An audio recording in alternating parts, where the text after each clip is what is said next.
بسم الله الرحمن الرحيم إن الحمد لله نحمده ونستعينه ونستغفره ونعوذ بالله من شرور أنفسنا ومن سيئات أعمالنا من يهدي الله فلا مضل له ومن يضلل فلا هادي له وأشهد أن لا إله إلا الله وحده لا شريك له وأشهد أن محمدا عبده ورسوله وبعد فإن خير الحديث كتاب الله وخير الهدي هدي محمد صلى الله عليه وسلم وشر الأمور محدثاتها وكل محدثة بدعة وكل بدعة ضلالة وكل ضلالة في النار. وقال عز وجل في القرآن المجيد أعوذ بالله من الشيطان الرجيم بسم الله الرحمن الرحيم يا أيها الذين آمنوا اتقوا الله حق تقاته ولا تموتن إلا وأنتم مسلمون. وقال يا أيها الناس اتقوا ربكم الذي خلق من نفس واحدة وخلق منها زوجها بث منهما رجالا كثيرا ونساء واتقوا الله الذي تسألون به والأرحام إن الله كان عليكم رقيبا. وقال يا أيها الذين آمنوا اتقوا الله وقولوا قولا سديدا يصلح لكم أعمالكم ويغفر لكم ذنوبكم ومن يطع الله ورسوله فقد فاز فوزا عظيما. اللهم صل على محمد وعلى آل محمد كما صليت على إبراهيم وعلى آل إبراهيم إنك حميد مجيد. اللهم بارك على محمد وعلى آل محمد كما باركت على إبراهيم وعلى آل إبراهيم إنك حميد مجيد. رب اشرح لي صدري ويسر لي أمري واحلل عقدة من لساني يفقهوا قولي. وقال عز وجل في القرآن المجيد أعوذ بالله من الشيطان الرجيم بسم الله الرحمن الرحيم أحل لكم الليلة الصيام رفث إلى نسائكم هن لباس لكم وأنتم لباس لهن اما بعد. تمام تعریفیں اس اللہ عز و جل کی لائق و زیبا ہے جو تمام جہانوں کا بنانے والا اور اسے پالنے والا ہے، اور درود و سلام اس کے آخری نبی محمد صلی اللہ علیہ وسلم پر. الحمدللہ ہم تمام یہاں ایک سیریز کے طور پر جو لیکچرز لیے جا رہے تھے اس سیریز کے ایک اور ایک کڑی میں بہرحال ہم جو ہے پھر شریک ہوئے ہیں، اور الحمدللہ کڑیوں میں جس کو ہم کہوں گا، ہم نے پہلے تو بیمار اور رمضان دیکھا، رمضان اور بیمار کے تعلق سے مسائل دیکھے، اس کے روزے وغیرہ کا کیا ہوگا. اس کے بعد ہم نے دیکھا خواتین کے مخصوص مسائل اور رمضان کے تعلق سے یہ رمضان، حیض اور نفاس کے مسائل. اور انشاءاللہ عزیز آج کی اس کڑی میں جو باتیں آپ کے سامنے رکھنے کی میں کوشش کروں گا وہ رمضان سے ہی متعلق ہوں گی، اور آج ہم دیکھیں گے کہ رمضان اور میاں بیوی کے تعلق سے کچھ مخصوص مسائل، تاکہ ظاہر سی بات ہے ہم رمضان کی بات کر رہے ہیں، ہم روزوں کی بات کر رہے ہیں، تو یہاں ظاہر سی بات ہے اس عبادت کے اندر کچھ حلال اور کچھ حرام ہے. جیسا مثال کے طور پہ نماز لے لے تو نماز ایک عبادت ہے، جب اس عبادت کو ہم کرتے ہیں تو کچھ اس کی شرائط ہے اور کچھ چیزیں حلال اور حرام ہے اس میں. جیسا کہ شرائط میں ہے کہ غسل کا ہونا، وضو کا ہونا، قبلے رخ منہ ہونا ہے نا، جگہ کا پاک ہونا، ٹھیک ہے، اور انسان نے فلاں عمل کرنا، تکبیر سے شروع کرنا، تسلیم پر ختم کرنا، پھر بات چیت کا بند کر دینا ہے. نماز میں ظاہر سی بات ہے انسان بات چیت نہیں کر سکتا ہے، پھر اس کا اپنا طریقہ ہے، اس کی اپنی رکعتیں ہیں، اس کے رکوع ہے. تو بہرحال اسی طرح روزہ بھی ایک عبادت ہے، تو اس کے بھی کچھ حلال و حرام ہے، کچھ چیزیں کرنا ہے، کچھ چیزیں نہیں کرنا ہے. تو روزے کی حالت میں بھی جو چیزیں نہیں کرنا ہے میں سمجھتا ہوں بڑی واضح ہے، اور دو ہی کام ہے جو روزے میں نہیں کرنا ہے. بولا جائے تو تین ایک اعتبار سے بول سکتے ہیں. ایک تو کھانا پینا نہیں کرنا ہے، یا کھانے سے رکنا ہے، پینے سے رکنا ہے، اور ساتھ میں انسان جو ہے ہم بستری سے رکا رہا ہے، یاد رکھیں شہوت سے سو کہیں گے تو کھانے پینے سے رکنا اور شہوت سے رکنا، دو ہی باتیں عام طور سے لی جائیں گی. ان دو چیزوں سے رکنا ہے کب سے کب تک؟ فجر کے شروع مطلب فجر کے پہلے سے لے کر جو ہے غروب آفتاب تک، مطلب سورج ڈوبنے تک، ٹھیک ہے. اور وہ جو بھی گھنٹے ہوتے ہیں برات اتنی دیر تک یہ کام نہیں کرنا ہے. اس کے علاوہ بھی بہت ساری چیزیں ہیں، لیکن وہ ایسی چیزیں نہیں ہیں کہ جس کے کرنے سے روزہ ٹوٹ جائے. وہ ایسی چیزیں جس کے کرنے سے روزے میں گناہ ملیں گا، کمزور پڑ جائیں گا، ثواب کم ملیں گا. لیکن کھانا پینا اور شہوت تو روزے کو سیدھا ختم کر دیتی، یاد رکھیں، مطلب عبادت ہی ختم ہو جاتی ہے. دوسرے اعمال کمزور کریں گے، اس میں کوئی بگاڑ پیدا کریں گے، اس کے اجر کو کم کر دیں گے، اس میں گناہ دیں گے، لیکن یہ تو سیدھا توڑنے والے گناہ. بہرحال تو آئیے ہم آگے چلتے ہیں. اور انسان کو اللہ رب العزت نے فطری طور سے ظاہر پیدا کیا تو کچھ اس کی فطرت بھی ایک نیچر پر پیدا کیا، ٹھیک ہے. اور اسی فطرت کا حصہ اس کی شہوت بھی ہے، ٹھیک ہے. اس کی شہوت ہے کہ انسان جو ہے خواہشات رکھتا ہے کچھ، اور شہوت اس میں سے خواہش ہے، اور جو جائز خواہش ہے جس کو اگر جائز ڈھنگ سے پورا کیا جائے تو اسلام اس کو صحیح مانتا ہے، ٹھیک ہے. اسی طرح محبت، انسیت، یاد رکھیے یہ بھی ایک انسانی جس کو کہیں گے نیچر کا، اس کو اللہ نے جیسا بنایا پیدا کیا اس کا ایک اٹوٹ حصہ، یاد رکھیں. اسی طرح محبت کے مختلف طریقے اسلام نے سکھا دی، بلکہ عربی زبان کو اگر لے لے تو محبت کے تعلق سے ان گنت ناموں سے محبت پکاری جاتی ہے، یاد رکھیں. مختلف محبتوں کو، مختلف انسیتوں کو ایک دوسرے کے تعلق سے الگ الگ ناموں سے پکارا جاتا ہے. خود محبت ایک لفظ ہے، ٹھیک ہے. انسیت ایک لفظ ہے، انس رکھنا، نزدیکی اختیار کرنے کی کوشش کرنا. عشق ایک لفظ ہے، ودود ایک لفظ ہے. تو محبت کے مختلف اقسام کے اعتبار سے مختلف نام دیے گئے ہیں، ٹھیک ہے. تو بہرحال تو اسی طرح جو ہے کون کس سے کیسی محبت کرے گا طریقے بھی بتا دیے گئے، ہے نا. ماں باپ کی محبت اپنی اولاد سے، اولاد کی محبت ماں باپ سے، نبی اللہ سے اس کے نبی سے محبت کا جو بندوں کا اور امتیوں کا معاملہ ہوگا، ٹھیک ہے، اسی طرح اصحاب رسول سے محبت، ٹھیک ہے، نیک لوگوں سے محبت، نیک لوگوں کی عام لوگوں سے، عام لوگوں کی نیک لوگوں سے محبت، سب کی محبتیں ڈیفائنڈ ہے، یاد رکھیں۔ اسی طرح میاں بیوی کی محبت کو بھی شریعت نے ڈیفائن کر دیا، یہ بھی کوئی ایک اجنبی اور نئی بات نہیں ہے، یاد رکھیں، فطرت کا حصہ ہے، ڈیفائنڈ ہے، لمٹس ہے، باؤنڈریز ہے، ٹھیک ہے۔ اسی طرح جو ہے جنسی تسکین کو اللہ رب العزت نے انسانی فطرت کا حصہ بنایا۔ اگر یہ فطرت کا حصہ نہ ہوتا تو میں سمجھتا ہوں آدھے گناہ تو انسانیت یوں ہی بچ جاتی اور نہ کرتی۔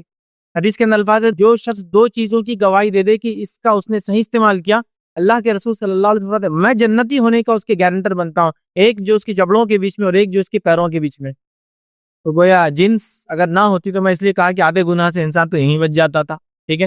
یہ بھی بات پتا چلے، جنس، انسانی جنس یا نفسیات انسان کو جو جس کو کہیں گے تسکین کے لیے یہ چیز ضروری یاد رکھے، اس سے انسان سکون حاصل کرتا ہے۔ اسی طرح اگر میاں بیوی کا اختلاط نہ ہو، مرد عورت کا اختلاط نہ ہو، اس کو میاں بیوی کہتے ہیں، تو انسانی نسل آگے نہیں بڑھیں گی۔ ہیومن جنریشنز کیسے آگے بڑھیں گی بتائیے، اس کے بغیر کوئی طریقہ ہے کہ انسانی نسل کیسے آگے بڑھیں گی؟ نہیں، یہی طریقہ ہے انسانی نسل کو آگے بڑھانے کا۔ اسی طرح اس عمل میں کیا حلال ہے کیا حرام، اسلام نے وہ بھی بتا دیا۔ آج حیثیت میرا ٹاپک نہیں، بس مختصر میں لیتے چلتا ہوں۔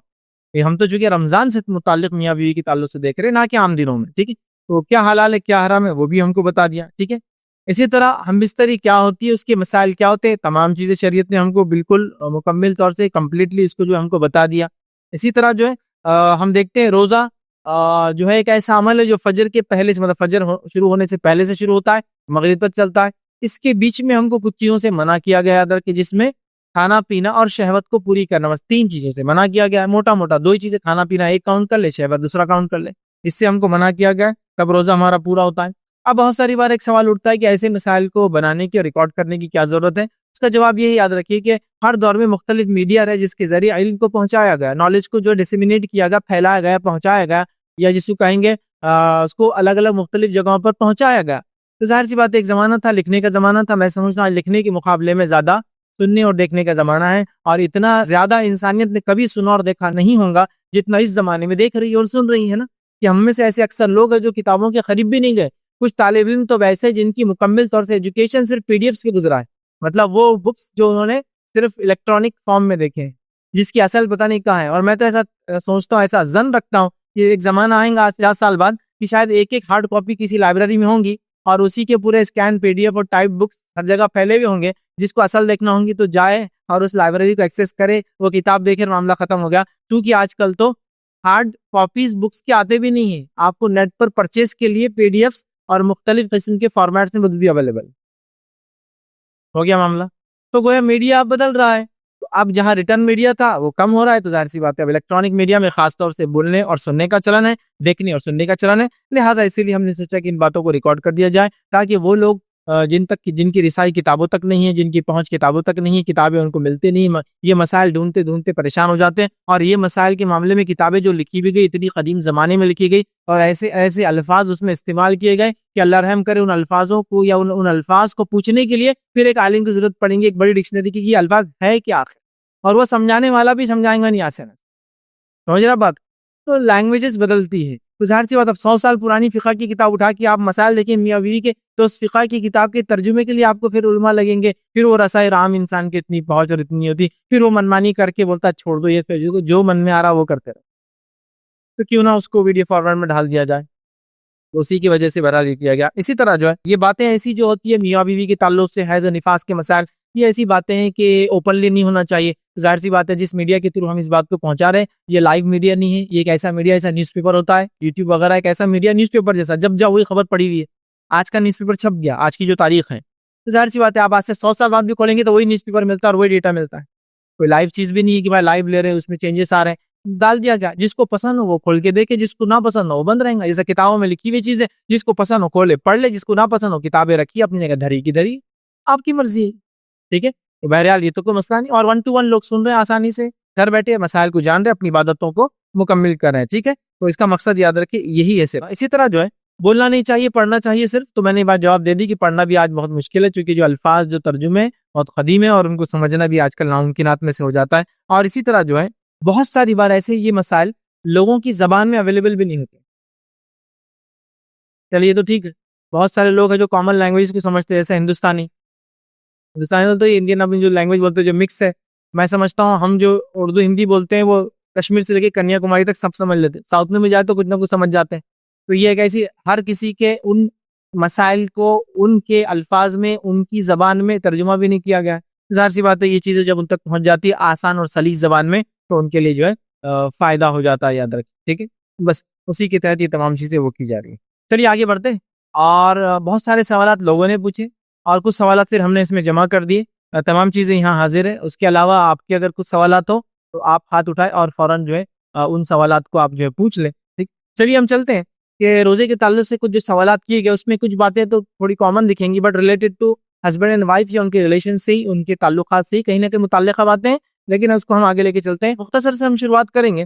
سوالات جو ہم کو بہت کثیر تعداد میں لوگوں نے پوچھے، اس میں سے کئی سوالات میں سے ایک سوال یہ بھی تھا کہ کیا روزے کی حالت میں جسم کے بال انسان نکال سکتا ہے؟ تو یاد رکھیے روزے کی حالت میں جسم کی بال نکالنے کا کوئی تعلق روزے سے نہیں ہے، لہٰذا اس کے کرنے میں کوئی حرج نہیں ہے. سر کے بال نکالنا چاہے نکالے، بغل کے بال اکھاڑنا چاہے اکھاڑے، اسی طرح جو زیر ناف کے بال نکالنا چاہتا ہے جو انسان وہ نکالے، اسی طرح ناخن کو تراشنا چاہتا ہے ناخن کو تراشے، ٹھیک ہے. اسی طرح مونچھوں کو پست کرنا چاہتا ہے مونچھوں کو پست کرے. اور اس کے علاوہ وہ بال جن کے تعلق سے شریعت نے خاموشی اختیار کی، کچھ نہیں کہا، ضرورت پڑنے پر شرعی ضرورت ہے ان کو بھی آپ کہے تو کر سکتے ہیں. کان میں بہت زیادہ بال آ گئے، شریعت نے کچھ نہیں کہا، اس میں آپ کی مرضی.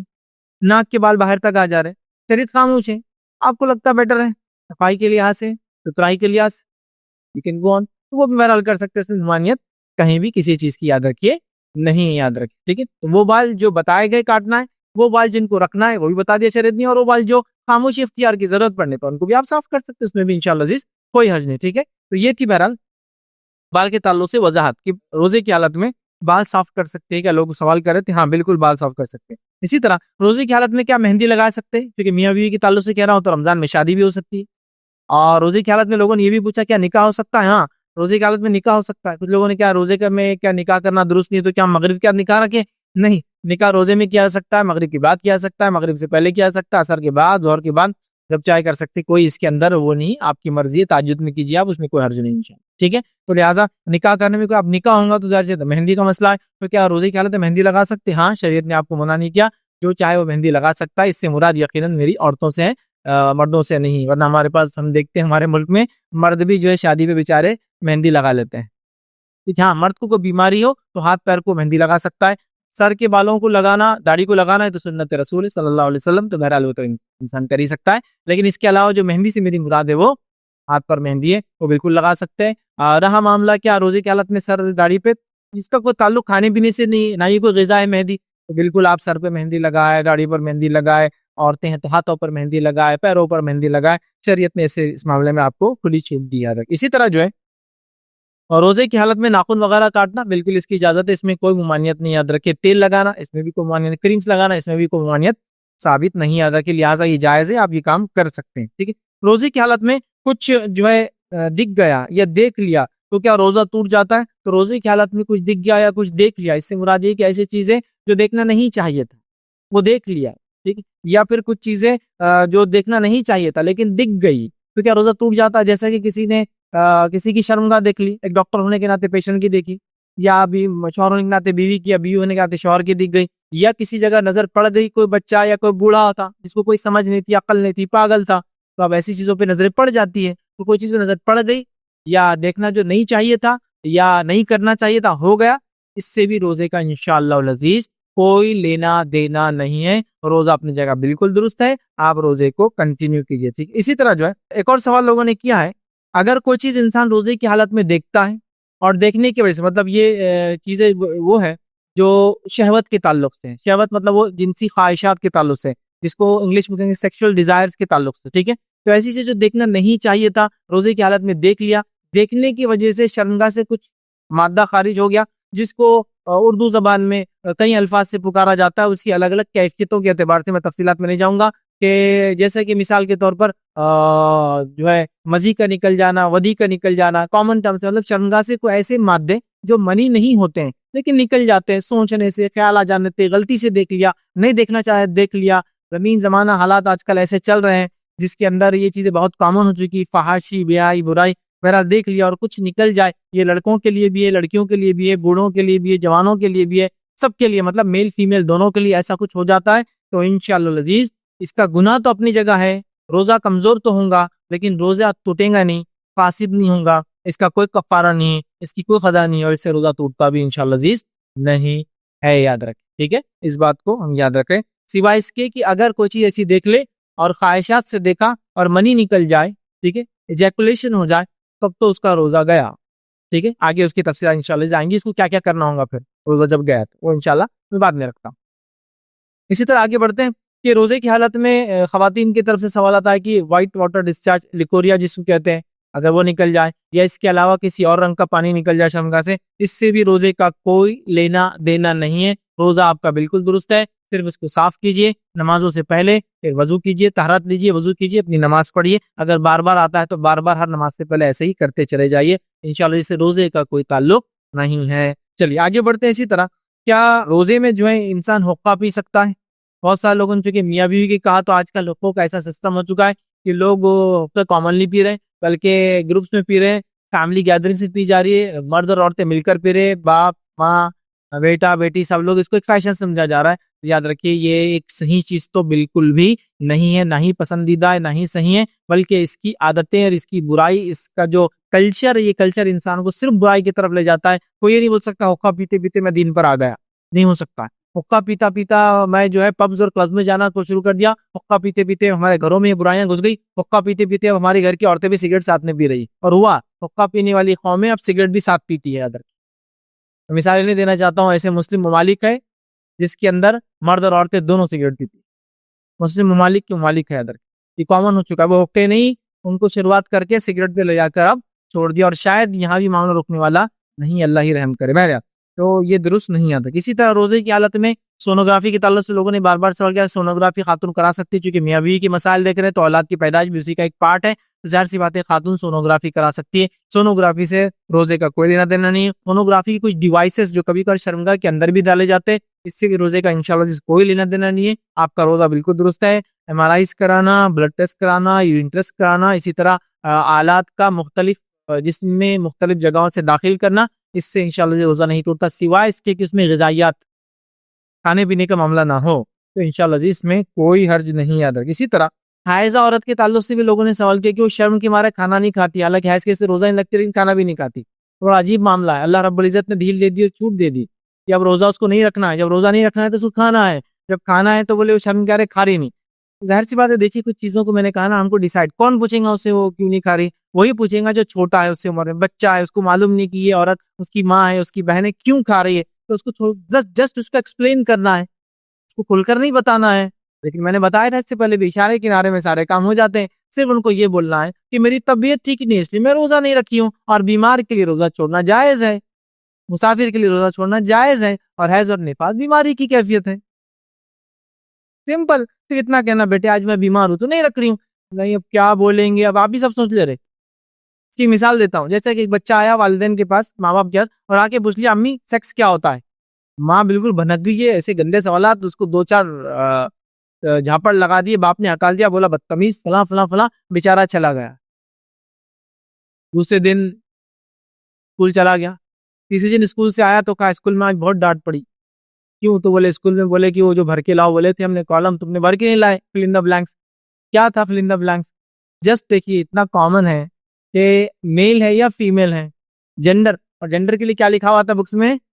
دیکھیے نیم، کہیں بھی دیکھ لیجیے، کوئی بھی بک اٹھا لیجیے، پاسپورٹ اٹھا لیجیے، آپ کا آدھار اٹھا لیجیے، نیم، فادرز نیم، سیکس، یہ ہے لکھا ہوا۔ لیکن آپ کچھ اور سوچ رہے، وہ بچہ بیچارہ ماسی میں سے پوچھ رہا، آپ کو صرف اتنا بولا تھا بیٹے سیکس مطلب دو چیزیں ہوتی، میل یا فیمیل، ایم یا ایف، اس کی جینڈر بھی کہتے ہیں دوسری زبان، مذکر یا مؤنث۔ اتنا سمپل تھا، آپ بات کر لیتے، ایشو ختم ہو جاتا۔ اچھا سیکس پوچھ رہا، اب تو گیا ہی نہیں، آج سے یہ ہو رہا، اتنی سی عمر میں سیکھ لیا، آپ نے دیکھا ہی نہیں، اس کے سلیبس میں اس کے سمپل کوشچنز اس کے بکس میں لکھا ہوا ہے، اس کے فارمز میں لکھا ہوا ہے۔ ہاں وہ کہیں جاتا ہے تو وہاں لکھا ہوا ہوتا ہے ٹوائلٹس کے اوپر male and female. Male female کیا ہے؟ یہ کیٹیگری کا اپر پارٹ کیا ہے؟ کس کا ڈسٹنکشن ہے میل اینڈ فیمیل؟ تو سیکس کا جینڈر کا ڈسٹنکشن ہے، میل اینڈ فیمیل۔ جینڈر کے ٹائپ ہوتے ہیں دو، میل فیمیل، پہلے تیسری ٹائپ بھی اب ایڈ کر لی گئی، پہلے ٹرانسجینڈرز یا مخنث جس کو کہتے ہیں، ٹھیک ہے، جو بھی ہے، بس یہی جینڈر، ایکچولی ٹرانسجینڈر کو جینڈر نہیں ہے، میل فیمیل یہ بہرحال۔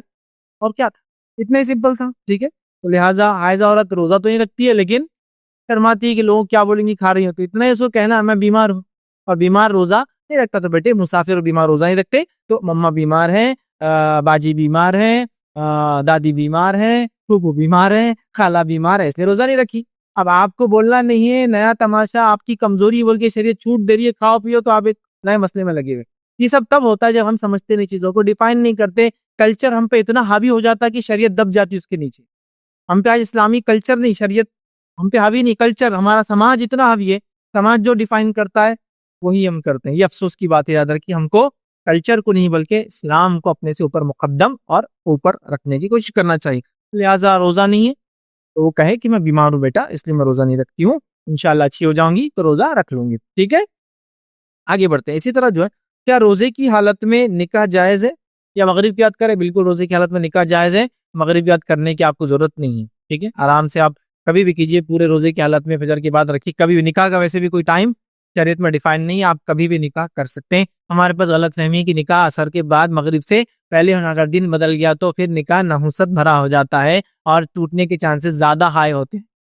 رمضان میں نکاح نہیں کرتے، کیوں؟ تو رمضان میں نکاح کرتے رہو جلدی رشتہ ٹوٹ جاتا ہے، کیوں؟ تو عبادت کے مہینے میں آپ نے کیا کرے؟ شادی کرے۔ اب شادی کیا ہے پھر؟ شادی کیا آپ کے نزدیک؟ شادی بھی عبادت ہے، یہ بھی عبادت ہے، بلکہ اللہ کے رسول صلی اللہ علیہ وسلم نے نکاح کو کیا کہا؟ آدھا دین کہا۔ تو آدھا دین جس عمل کو کہا گیا تو اس کو تو اور افضل ہے آپ کرے ایسے ایام میں، جن ایام میں نیکیوں کا اجر زیادہ ہوتا ہے، تب کرے خاص طور سے، تاکہ میں یہ کر کے دین کو مکمل کروں، فائدہ اٹھاؤں۔ کیونکہ اب شادی بولے تو پھر دماغ کہیں اور ہی جاتا ہمارا، جس کی وجہ سے نہیں بولے وہ عبادت نہیں ہے، اس لیے شادی کرے تو رمضان میں نکاح ٹوٹ جاتا۔ کسی کی طلاق ہوگی، کب شادی ہوئی تھی؟ رمضان میں کیے تھے نا، بولے تھے نہیں کرنا، عبادت کے موقع پہ شادیاں کرے۔ اب شادی طے ہوئی 4 مہینے پہلے، اب وہ ڈیٹ سمجھ میں نہیں آتی کہ کیلنڈر ویلنڈر کا حساب، وہ کتنا عربک وغیرہ فرق آتا ہے نا ڈیٹس میں۔ اب وہ طے کر لیے، شادی طے ہوگی اور شب قدر آ گئی، دیکھو بولے شب قدر کو شادی کر رہے، عبادتیں چھوڑ کے یہ کام کر رہے، مطلب سینسلیس ہو گئے لوگ، سمجھ میں ان کو نہیں آ رہا۔ شادی کا اس سے کوئی تعلق نہیں، ہم بستری ایک سیکنڈ چیز ہے، شادی ایک پرائمری چیز ہے، اس کے بعد ہم بستری کب کرے وہ ہسبینڈ وائف کی چوائس ہے، میں کیوں اس میں کوئی چیز بولوں؟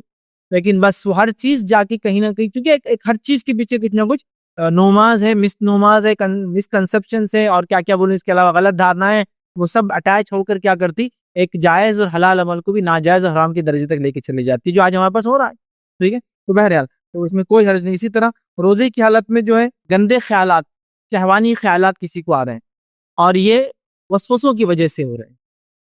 وسوسوں کی، میل کو بھی آ سکتے ہیں، فیمیل مرد کو بھی، اور وسوسوں کی وجہ سے ہوتے ہیں کچھ لوگوں کو، وساوس آتے رہتے کنٹینیو، جس کو کہیں گے سیٹانک وسپرز جس کو کہتے ہیں، وہ آ کر پھونکتے رہتا ہے، خیالات ڈالتا ہے ذہن میں، دل میں خیالات ڈالتا ہے۔ اس کا کیا علاج؟ تو دیکھیے ایسے سیٹانک جو وسپرز ہوتے ہیں، ایسے جو خیالات ہے جو آ رہے ہیں، یہ چاہے اچھی شکل میں ہو، گندی شکل میں ہو، عبادتوں کی کمزوری آنے کی شکل میں ہو، یا شہوت کے خیالات کی شکل میں ہو، ٹھیک ہے، یہ کوئی بھی ایسے خیالات یاد رکھیے یہ آپ کے روزے کو خراب نہیں کر سکتے جب تک کہ وہ اتنے حاوی نہ ہو جائے کہ جس کے نتیجے میں منی خارج ہو جائے، چاہے مرد کا ہو چاہے عورت کا ہو، تو پھر تو روزہ فاسد ہو جائے۔ لیکن اگر ویسا نہیں ہے تو ان خیالات سے آپ گھبرائیے مت۔ اچھا، آپ خیالات کو لاتے نہیں، وہ آ جاتے ہیں، اس سے کوئی گناہ نہیں انشاءاللہ۔ وہ وسوسے جو آپ کو آتے ہیں، جو خیالات آپ کو آتے ہیں جو آپ کے کنٹرول سے باہر ہیں، یہ آپ کے کنٹرول میں اگر نہیں ہے تو اس پہ اللہ تعالیٰ آپ کی پکڑ اور پوچھ بھی نہیں کریں گا۔ اس بات کو آپ یاد رکھیں، ذہن نشین کر کے رکھ لیں یاد رکھیں۔ بس میں روزے کی حالت میں انجیکشن یا لائن وغیرہ دیکھیے روزے کی حالت میں انجیکشن سلائن وغیرہ، پہلے دن کا ہمارا جو سیشن تھا اس میں ہم نے بہت تفصیل دیکھی، اس میں جو غذائیت کے نہیں ہیں، مطلب جو نیوٹریشن وغیرہ پروٹینز نہیں دیتے ہیں، طاقت کے نہیں ہیں، وہ لینے میں انشاءاللہ عزیز کوئی حرج نہیں، جس میں دوا ہوتی ہے انشاءاللہ اس میں کوئی حرج نہیں۔ چلیے آگے بڑھتے ہیں۔ اور کیا روزے کی حالت میں شرمگاہ پرائیویٹ پارٹ کے بال نکال سکتے ہیں؟ یہ بھی سوال بہت سارے لوگوں نے کیا، کیونکہ وہ عام بال تو عام چیزیں، بال تراشنا، کاٹنا، چھاٹنا، سر کے بال ہو گئے، مونچھ ہو گئے، جو ہے بغل کے بال ہو گئے، لیکن یہ خاص مسئلہ ہوتا ہے کہ بھائی روزے کی حالت میں کیا پرائیویٹ پارٹ، شرمگاہ کے اطراف جو بال جس کو نکالنے کا ہمیں حکم دیا گیا ہے، جس کی مدت کتنی ہے؟ 40 دن از دا لمٹ، اور 40 دن یا اس سے پہلے نکالنا یاد رکھیے۔ تو اس معاملے میں ہم جو ہے کیا کریں؟ اور اس معاملے میں جو سوالات آئے، کیا پرائیویٹ پارٹ کے بال نکال سکتے ہیں مرد اور عورت دونوں؟ اور خاص طور سے سوال کے اندر یہ تھا کہ نکال سکتے ہیں کیا، اور کس چیز سے نکالے؟ اس لیے کہ ایسا کہا جاتا ہے کہ عورت کے لیے ریزر یا بلیڈ کا یوز کرنا حرام ہے، منع ہے، تو اس تعلق سے وضاحت لوگ چاہ رہے تھے، تو آئیے وضاحت کر دیتا ہوں۔ وضاحت یاد رکھیے اس طرح سے کہ مرد اور عورت روزے کی حالت میں دونوں بال نکال سکتے ہیں، اس میں کوئی ممانعت ہے ہی نہیں۔ بال نکالنے کی باڈی پارٹ کے کسی بھی پارٹ کے انسانی ضرورتوں کے تحت، شرعی ضرورتوں کے تحت، اور شریعت نے اس کا حکم دیا اس کے تحت۔ شرعی ضرورتیں کیا ہو سکتی ہے؟ ایکسیڈنٹ ہو گیا، سر کے پورے بال نکال دینا پڑا، ایکسیڈنٹ ہو گیا، داڑھی کا کچھ حصہ نکال کے اس کو سٹیچز دینا پڑے، آپریٹ کرنا پڑا، تو یہ شرعی ضرورتیں ہو گئی، ٹھیک ہے۔ اسی طرح ضرورت کے تحت جو 40 دن ہونے آ رہے تو آپ کاٹنا چاہ رہے تو آپ کو دل بڑا صاف کرنا کوئی مسئلہ نہیں، تو آپ کے کرنے میں انشاءاللہ عزیز کوئی حرج نہیں، یاد رکھیے۔ تو پرائیویٹ پارٹ کے بال، شرمگاہ کے بال، مرد ہوئے عورت تو دونوں نکال سکتے ہیں، اور دونوں بھی وہ چیزیں یوز کر سکتے ہیں جس میں کوئی ممانعت نہیں، مطلب کسی کے لیے بھی یہ نہیں کہ ان کے لیے یہ نہیں ان کے لیے اور، جیسا مثال کے طور پر کیا کیا چیزیں استعمال کر سکتے ہیں؟ آئرن یوز کر سکتے ہیں، اس کو عام زبان میں ریزر کہیں گے، ریزر کا یوز ہو سکتا ہے۔ اسی طرح جو ہے ریزر بلیڈ کا یوز ہو سکتا ہے، ٹھیک ہے، اس طرح جس کو کہتے ہیں عام زبان میں، اس طرح، اس طرح، وس طرح، بہت کامنلی بہت سارے الفاظ اس کے لیے ادا ہوتے ہیں۔ ریزر جس کو کہتے ہیں، ریزر بلیڈ کہتے ہیں، تو ریزر بلیڈ انڈیویجولی اس طرح استعمال کر سکتے ہیں، کریمز لگا سکتے ہیں، پیسٹ لگا سکتے ہیں، اسٹرپس یوز کر سکتے ہیں، ٹھیک ہے۔ کریمز وغیرہ سے بھی نکالتے، اسٹرپس معلوم آپ کو پٹیاں چٹکائی جاتی ہے اور اکھاڑ لی جاتی ہے، شریعت نے اس میں کوئی ممانعت نہیں، یاد رکھیے۔ یہ آپ چوائس ہے، جو تکلیف برداشت کر سکتا ہے اس کی اپنی مرضی ہے اس میں، لیکن ان تمام میں ایک چیز یاد رکھیے، یہ صرف وہ آدمی خود کر سکتا کہ اور اس کے لیے نہیں کر سکتا ہے، یہ کام صرف وہ آدمی خود کر سکتا کہ اس کے لیے نہیں کر سکتا ہے۔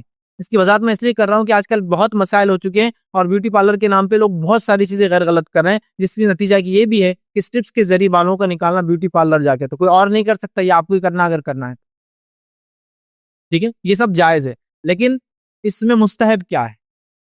مستحب ہے، یاد رکھیے، صاف کرنا۔ بغل کے بال کے لیے بھی ریزر یوز کر سکتے، سیزر یوز کر سکتے، بلیڈ یوز کر سکتے، اس کو اسٹرپس لگا کے اکھاڑ سکتے، لیکن اس کے لیے مستحب کیا ہے؟ اکھاڑنا۔ بغل کے بالوں کو اکھاڑنا مستحب ہے، زیر ناف کے بالوں کو صاف کرنا مستحب ہے، لیکن ریزر، کریمز، بلیڈ، سیزر اور سب کچھ بھی استعمال کیا سکتا، ممانعت نہیں ہے، مستحب ہے کہ بلیڈ یوز کی جائے۔ اب لوگ سوال کرتے رہے یہ کیا آپ نے بات کہہ دی کہ زیر ناف کے بال عورتیں بھی میٹل یوز کر سکتی ہے، وسترا یوز کر سکتی ہے، لوہا یوز کر سکتی ہے، یا بلیڈ یوز کر سکتی ہے، کیسا ہو سکتا ہے؟ تو پہلے مجھے بتائیے آپ کے پاس کیا دلیل ہے نہیں کرنے کی؟ انہوں نے بولے تھے، ہمارے گھر میں ہمارے بڑے بولتے ہیں ایسے، یہ تو کوئی دلیل نہیں بڑوں کا بولنا۔ آئیے شریعت کیا بولتی ہے میں آپ کو بات کرتا ہوں۔ استحداد، یہ لفظ زیر ناف کے بال نکالنے کو کہتے ہیں عربی کے اندر، کیا کہتے ہیں؟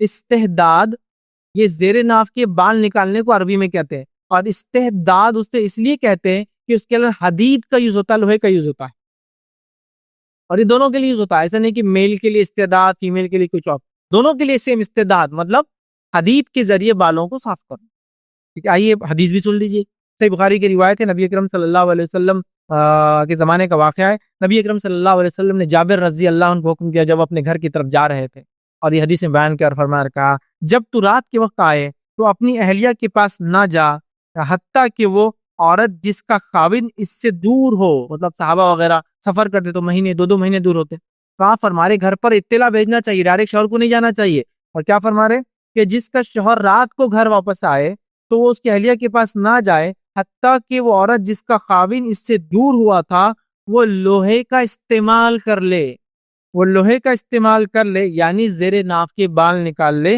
اور پراگندہ بال، پھیلے ہوئے سر کے بالوں کو جما لے۔ اور اس کے لیے عربی کا لفظ دیکھیے کیا ہے، حتیٰ تستحدہ، یہ حدید سے لفظ آ رہا ہے کہ تستحدہ حدید کے ذریعے، مطلب اس طرح جو لوہے کا ہوتا، جب تک کہ وہ عورت لوہے کا استعمال نہ کر لے، اس کا شوہر اس کے قریب نہ آئے۔ یہ کس چیز کی دلیل ہے کہ عورت لوہا استعمال نہیں کر سکتی؟ واضح حدیث ہے، پتہ نہیں لوگ واضح حدیث قرآن و سنت کے آنے کے بعد کیوں علم حاصل نہیں کر کے اپنے آپ کو دھول اور جہالت کی پرتوں کے نیچے پال کے رکھتے اور سنبھال کے رکھتے، اور بتانے کے بعد بھی نہیں، ایسا تھوڑی ہوتا کسی کے ایک بولنے سے ہم جو کرے وہ کرتے رہیں گے۔ اور کیا یوز کرتی ہیں عورتیں جنرلی ہمارے سماج میں؟ کریمز۔ اب میرا ایک سوال ہے بیسیکلی، نبی اکرم صلی اللہ علیہ وسلم زمانے میں کریمز تھے کہ ہیئر ریموونگ کریمز؟ ثابت کر دیا کرتے تھے، تو پھر صحابیات کیسے کرتی ہوں گی؟ یہی تھا طریقہ، ریزر کا یوز، یہی تھا طریقہ، ریزر کا یوز، کوئی دوسرا طریقہ ہی نہیں تھا ان کے پاس۔ ایک صحابی کا مشہور واقعہ ہے جن کو سولی پر چڑھا دیا گیا، جب ان کو سولی پر چڑھا گیا اور جس گھر کے اندر بند تھے تو انہوں نے اس گھر کی مالکن سے، عورت سے کہا کہ مجھے وسترا چاہیے استعمال کے لیے، اور اس نے اپنا وسترا دیا. پہلے زمانے میں وستروں کو بلیڈ نہیں آتی تھی, معلوم نا آپ کو, وہ لوہے کا ہوتا تھا اور اسی کو دھار لگاتے تھے. یہ تقریباً 1960-70 تک استعمال ہوتا رہا. وہ ایک ہی لوہے کا ٹکڑا اس کو دھار لگا دیتے, سب کچھ ہوتا تھا. بعد میں بیماریاں وغیرہ عام ہوئی تو گورنمنٹ نے اس پہ بین لگا دیا اور کہا کہ ہر کسی کے لیے ایک نئی بلیڈ. اب تو اتنے شیونگ بلیڈ وغیرہ آسانی سے آ چکے جس کی کوئی انتہا نہیں.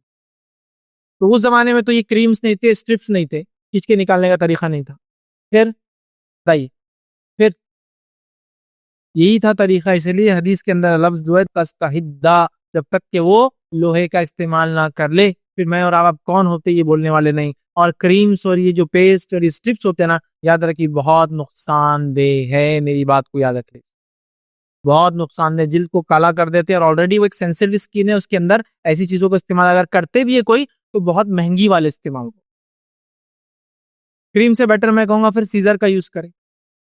بہرحال جو بھی ہے, سیزر ہو سکتا ہے, اسٹرپس ہوتا ہے, کریم ہو سکتا ہے, لکوڈز کے ذریعے نکالا جا سکتا ہے, لیکن بیٹر کیا میں نے بتا دیا, لوہے کا استعمال, کیونکہ حدیث کے اندر ہے, ثابت ہے. میں سمجھتا ہوں مجھے اور ڈیٹیل میں جانے کی ضرورت نہیں. اور یہ مستحب اس لیے بھی ہے کہ جو لوہا ہوتا ہے نا, اس کی جو رگڑ ہوتی ہے, وہ رگڑ سے سب غلاظت گندگی وغیرہ گھس کر صاف ہو جاتی ہے. اسکن ایک طرح سے نویٹ ہو جاتی ہے, ریجوینیٹ ہو جاتی ہے, صاف پاک ہو جاتی ہے. رگڑ بیٹھنے سے صفائی ہو جاتی ہے مکمل, اور کرنا چاہیے. بہرحال چلیے آگے بڑھتے ہیں. اسی طرح روزے کی حالت میں الٹرا سونوگرافی یوز کر سکتے ہیں کیا, جس میں خاص کچھ اس کے آلات ہوتے ہیں جو شرمگاہ میں ڈالے جاتے ہیں. ہاں, اس میں کوئی حرج نہیں. اچھا, کیا ایسے آلات شرمگاہ میں آگے یا پیچھے ڈالنے سے کیا غسل ٹوٹ جاتا ہے؟ نہیں, غسل کا اس سے کوئی تعلق نہیں. چاہے آرٹیفیشل انسیمینیشن کے لیے ڈالا جاتا ہو, الٹرا سونوگرافی کے لیے ڈالا جاتا ہو, یا اس کے علاوہ اور بھی علاج کے لیے کیمرے وغیرہ ڈالے جاتے ہیں, آتے وغیرہ چیک کرنے کے لیے, سب کے لیے یوز ہو سکتا ہے انشاءاللہ جی, اس میں کوئی حرج نہیں ہے. اور اس سے غسل نہیں ٹوٹتا, اور روزے کا اس سے کوئی انشاءاللہ جی تعلق نہیں ہے. چلیے آگے بڑھتے ہیں. روزے کی حالت میں احتلام کامن کچھ. اچھا, احتلام بولے تو اس کو ون سائیڈڈ مت لیجیے آپ, صرف جینٹس یا مرد. احتلام عورتوں کو بھی ہوتا ہے اور مردوں کو بھی ہوتا ہے. دونوں کی کیفیت الگ ہے, لیکن اللہ تعالیٰ نے بہت ساری چیزوں میں دونوں کو یکساں ایک جیسا بنایا. ٹھیک ہے, کیفیتیں الگ ہیں. اور بڑی مشہور حدیث ہے, ایک صحابیہ نے آگے پوچھا اللہ کے رسول صلی اللہ علیہ وسلم, سنا ہوں گا آپ نے, کہ بچہ کبھی ماں پہ اور کبھی باپ پہ کیوں جاتا ہے؟ کیا فرمایا؟ بچہ کبھی ماں پہ اور کبھی باپ پہ کیوں جاتا ہے؟ نبی اکرم صلی اللہ علیہ وسلم کیا فرماتے ہیں, جس کا پانی جس پر غالب آ جاتا ہے بچہ اس پہ چلا جاتا ہے. مطلب جب میاں بیوی ملتے ہیں, ٹھیک ہے, اس کے شرمگاہ سے جو نکلتا ہے وہ ہوتا ہے منی, جس میں ہوتے ہیں سپرمز, اور اس کے شرمگاہ سے جو چیز نکل کے جاتی ہے جو اوم ہے نا, وہ انڈا جس کو بولتے ہیں بیضہ عام زبان میں, جب دونوں ملتے ہیں تو کہا جس کا جس پر حاوی آ جائے پانی, بچہ اس کی طرف چلا جاتا ہے. تو گویا اسلام یہ مانتا ہے کہ دونوں کا حصہ اولاد کے اندر. قدیم زمانے میں لوگ یہ مانتے تھے کہ بچہ مرد کے اندر ہوتا ہے, ایک دم چھوٹا مائنیٹ باریک ہوتا ہے, وہاں سے نکل کے صرف ماں کے پاس جاتا ہے اور ماں صرف پالتی اور بڑا کرتی ہے. لیکن اللہ کے رسول نے بیان کر دیا دونوں کا پانی, اور دونوں کے ملنے سے بچہ وجود میں آتا ہے. سبحان اللہ, ہے نا. تو دونوں کے ساتھ ہوتا ہے یہ معاملہ, احتلام کا معاملہ دونوں کے ساتھ ہوتا ہے. سوچنے سے, خواہشات کو ذہن میں لانے سے, کچھ چیزوں کو دیکھ لینے سے دونوں کی مادے خارج ہوتے شرمگاہ سے, ٹھیک ہے. لیکن اسے یاد رکھیے منی اگر نہیں ہے تو پھر غسل نہیں ٹوٹتا, یاد رکھیے. اور روزے کا بھی انشاءاللہ عزیز کوئی مسئلہ نہیں اس کرنا, صرف دھو لیں گا. بہرحال تو اب آئیے اس کا جو ہے احتلام کا معاملہ ہم دیکھتے ہیں. یاد رکھیے احتلام کیا ہے, اس کو عام زبان میں ویٹ ڈریم کہتے ہیں. گیلا خواب, آدمی سو رہا ہے اور سونے میں کوئی خواب دیکھ لے, اور خواب کے اندر کچھ چیزیں دیکھ لے جس کی وجہ سے اس کی شہوت جاگ جاتی ہے, اور اس سے اس کا منی خارج ہو جا سکتا ہے. اور یہ مردوں کو بھی ہوتا ہے اور یہ عورتوں کو بھی ہوتا ہے. اس کو ویٹ ڈریم بولتے ہیں, جیکولیشن بولتے ہیں, ٹھیک ہے, سوپن دوش بولتے ہیں, جو بھی بہرحال الگ زبان آپ سمجھتے ہیں, اس کے اندر الگ الگ الفاظ ادا ہوتے ہیں, ٹھیک ہے. تو اس کو جو ہے احتلام کہتے ہیں عربی زبان میں. مرد اور عورت خواب دیکھے اور خواب کے ذریعے ان کا جو ہے خارج ہو جائے مادہ, ٹھیک ہے, جو ان کے جو ہے پرائیویٹ پارٹ سے نکلتا ہے, جو ہے شرمگاہ سے نکلتا ہے. تو یاد رکھیے اس سے روزے کا کوئی تعلق نہیں ہے, روزہ بالکل درست ہے. اس کا تعلق طہارت سے ہے تو غسل کر لے, باقی معاملہ صحیح ہے. روزے پہ اس سے انشاءاللہ العزیز کوئی فرق نہیں پڑتا, اور اس پر امت کا اجماع ہے, اس میں کسی کا بھی اختلاف پایا نہیں جاتا ہے, ٹھیک ہے. کیونکہ کسی کا بھی اختلاف نہیں, میں سمجھتا ہوں بات بڑی واضح اور کلیئر ہے, ٹھیک ہے. چلیے آگے بڑھتے ہیں. اسی طرح جو ہے روزے کی حالت میں خواب دیکھا ہوتا ہے, عام طور سے نوجوانوں کے ساتھ بہت ہوتا ہے. رات میں سو جاتے ہیں, سحر میں اٹھ جاتے ہیں, آف ٹائم اٹھنا ہوتا ہے اور جلدی سو جاتے ہیں, اور صبح جب سوتا ہے انسان اور نوجوان ہو, شادی شدہ نہ ہو, تو یہ مسئلہ ان کے ساتھ زیادہ ہوتا ہے, ٹھیک. اور اب مسائل کا علم نہیں ہے، تو پہلے تو ڈر روزہ رہا یا نہیں رہا، علم نہیں ہونے کا نتیجہ۔ دوسرا بولے اب میں کیا کروں، نہانے جاؤں گا تو گھر میں کیا بولوں گا، مطلب اب نہانا بھی ہے تو بول کے نہانا ہے، یہ کون سا طریقہ مجھے سمجھ نہیں آتا۔ ایک آدمی کی اپنی چوائس ہے، جب نہانا چاہے نہا لے، اور شرعی ضرورت کے تحت تو انسان کبھی بھی نہا سکتا ہے، کیونکہ مسئلہ ہے اور طہارت پاکیزگی تو اسلام کا ایسا شعار ہے کہ مسلمان جہاں بھی بستے تھے وہ ان چیزوں کو پہچانے جاتے تھے، جاتے ہیں تو نہیں بولوں گا، پہچانے جاتے تھے یہ مسلمان۔ جیسے مثال کے طور پر جو اسپین کا بادشاہ تھا، مسلمانوں کی حکومت ہٹنے کے بعد جو اسپین کا بادشاہ بنا، جب وہ بادشاہ بنا تو اس پر کئی الزامات لگے اور جس سے اس کو تخت سے ہٹا دیا۔ اس میں پہلا الزام تھا اس پہ مسلمانوں کو ایسا روز نہاتا ہے، کیونکہ عیسائی روز نہیں نہاتے، اتوار کو اتوار نہاتے، مہینے کو مہینہ نہاتے تھے، ان کی عورتیں حیض سے حیض نہاتی اور مسلمان روز نہاتے تھے، تو پہلا الزام تھا روز نہاتا ہے مسلمانوں کی جیسے۔ اور مسلمانوں کی جو حکومت تھی جو یورپ کے اندر تھی، وہ حکومت تھی ترکی حکومت، عثمانی خلافت۔ عثمانی خلافت جہاں ہوں گی عثمانی حمام نہ ہو، ٹرکش بات نہ ہو تو ہو ہی نہیں سکتا۔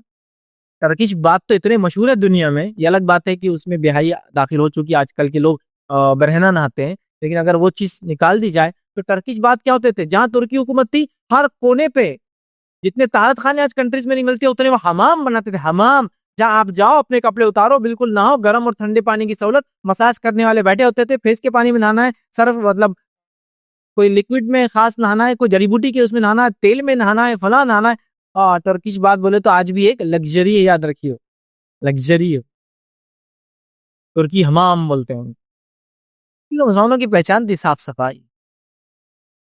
پھر کیوں آپ کو پوچھنا پڑ رہا ہے، نہیں بچہ ہفتے کو ہفتہ نہاتا، مہینے کو مہینہ نہاتا تو پوچھنا تو پڑے گھر والوں کو کیوں نہ رہا، یہ سب چیزیں نہیں ہونا چاہیے، یہ طہارت کا معاملہ ہے، گھر والوں نے بھی ایسے سوالات نہیں کرنا چاہیے۔ بچہ ہے نہانا چاہ رہا ہے نہا، اس کی کیوں نہ رہا، کہ نہ رہا، اب بھی تو نہایا تھا، کل تو نہایا تھا، ہاں پانی کا مسئلہ ہے تو ایک الگ بات، وہ کہہ سکتا اچھا یہاں بھی مسئلہ وہ بھی نہیں بتا رہا۔ ایک صاحب نے سوال کیا تھا کہ میرے ساتھ ایسا ہوگا، میں روزہ ٹوٹا ہی نہیں ٹوٹا، میں نے کہا نہیں ٹوٹا، تو کہا میں نے اس دن پوری نماز نہیں پڑھی، دوسرے دن غسل کیا، بولے چھپکی ہوگی، کیوں، تو بولے وہ گھر میں کیا بولوں گا، گھر والے پوچھیں گے۔ میں نے کہا بہت سمپل ہے، یہ تم کو معلوم تمہارے ساتھ کیا ہوا، گھر والوں کو تو نہیں معلوم، کھجلی ہو رہی میرے آنکھ پہ، اور وہ کھجلی بھی چیک کرتے تھے تمہاری کہاں ہو رہی۔ گھومنے جانا ہے باہر دوستوں کے ساتھ تو بہت ابا کو پورا بتا کے جاتے ہیں نا، کہاں کہاں جانے والے، کیسے کیسے جانے والے، کیا کیا ہونے والا، بالکل ڈکٹو سب بتا کے جاتے، بالکل کتنے پیسے خرچ کیے، پر جا رہے اتنا بولتے، باقی کیا ہو رہا اس میں کچھ بولنے کی ضرورت بھی نہیں ہوتی ہے، پوچھتے بھی نہیں پڑے گی، چلو بچے گھومنے جا رہے جانے دیں۔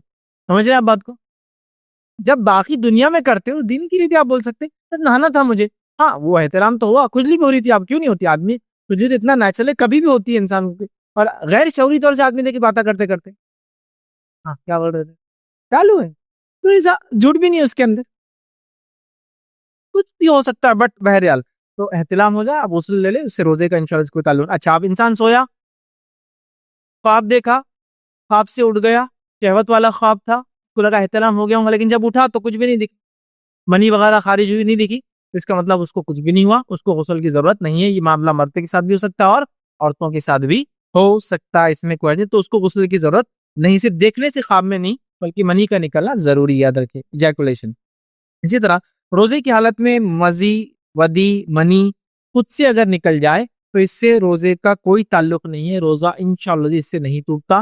اور جہاں تک ودی اور مزی کا تعلق ہے، جو منی کے علاوہ نکلتا ہے، یاد رکھے مرد اور عورتوں دونوں کو، یہ اگر خود سے نکل جائے تو روزہ نہیں ٹوٹتا، منی کے علاوہ دوسری چیزیں جو نکلتی ہے وہ سوچنے سے بھی، جان بوجھ کے کرنے سے بھی نکلیں گی تو اس سے روزے کا تعلق نہیں ہے، روزہ کمزور ہوگا، گناہ ملیں گے، روزہ نہیں ٹوٹتا، منی سے ہی ٹوٹے گا صرف روزہ، یہ بات کو یاد رکھیں، وہ بھی جان مجھ کے کرے تو انجانے میں، بغیر سوچے کے، خواب کے ذریعے، احتلام کی وجہ سے، بیماری کی وجہ سے، علاج کی وجہ سے، آپریشنز کی وجہ سے، ٹینشن کی وجہ سے اگر نکلتا ہے تو اس سے روزے کا انشاءاللہ عزیز کوئی تعلق نہیں ہے، اس کو غسل لے لے، اس سے روزے کا انشاءاللہ کوئی تعلق نہیں، ٹھیک ہے۔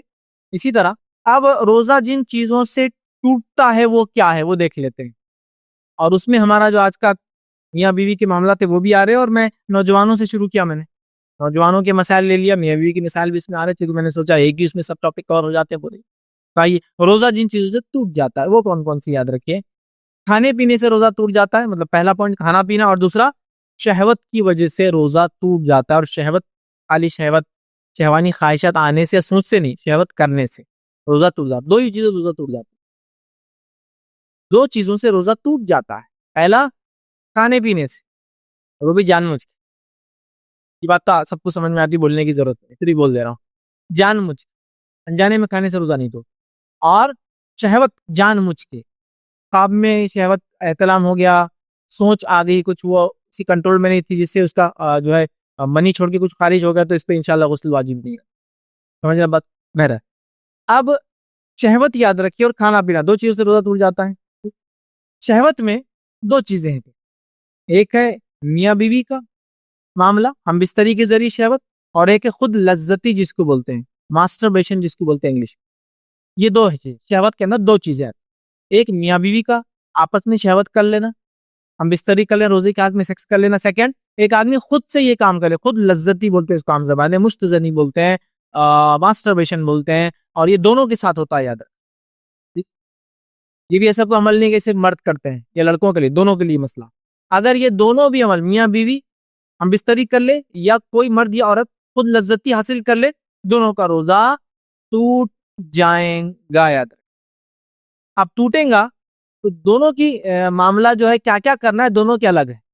ایک کے لیے 5 پوائنٹ اور ایک کے لیے 4 پوائنٹ ہے، دونوں پوائنٹ رکھوں گا کہ ایک کتنا کرے اور کیا. میاں بیوی کا معاملہ ہو تو 5 چیزیں کرنا پڑیں گی، اور خود لذتی حاصل کر لیا تو 4 چیزیں کرنا پڑیں گی. ٹھیک ہے، وہ 4 اور 5 پوائنٹ کیا ہے وہ بھی انشاءاللہ آگے میں رکھتا ہوں. ٹھیک ہے، مسند احمد کی روایت ہے، ابو ہریرہ رضی اللہ عنہ فرماتے ہیں، کہتے ہیں رسول اللہ صلی اللہ علیہ وسلم فرمایا، کہا اللہ تعالیٰ فرماتا ہے کہ روزہ میرے لیے، فَإِنَّهُ لِي، روزہ میرے لیے، وَأَنَا أَجْزِي بِهِ، اور اللہ فرماتا میں اس کا اجر دوں گا. روزے دار میری وجہ سے کھانے پینے اور شہوت سے رکتا ہے، کھانے پینے اور شہوت سے رکتا ہے، مطلب کھانا پینا اور شہوت سے رکنا یہ روزہ ہے، اور جو کر لے روزہ ٹوٹ جاتا ہے. روزہ میرے لیے، میں اس کا اجر دوں گا، کیونکہ بندہ اللہ کے لیے کھانے پینے اور شہوت سے رکتا ہے. اس لیے میں نے 2 پوائنٹ لیا، کھانا پینا اور شہوت، یہ دو ہی چیزیں اس سے روزہ ٹوٹتا ہے. کھانا پینا ایک ساتھ کاؤنٹ کیجیے، اور شہوت کے 2 پارٹ ہے، پھر میاں بیوی آپس میں کرے یا پھر انسان خود لذتی حاصل کرے. ٹھیک ہے، دونوں میں روزہ ٹوٹ جاتا ہے، اس کا دونوں میں روزہ ٹوٹ جاتا ہے. لیکن ایک کا ٹوٹنے کے بعد 5 کام کرنا، اور ایک کے ٹوٹنے کے بعد 4 کام کرنا. ٹھیک ہے، میاں بیوی کے لیے 5 کام اور خود لذتی کرنے والے کے لیے 4 کام کرنا. ٹھیک ہے، تو یہ بات پتہ چل گئی. اب آئیے ہم بستری، خود لذتی، ماسٹربیشن یاد رکھیے، یہ دونوں روزہ توڑ دیتی ہے.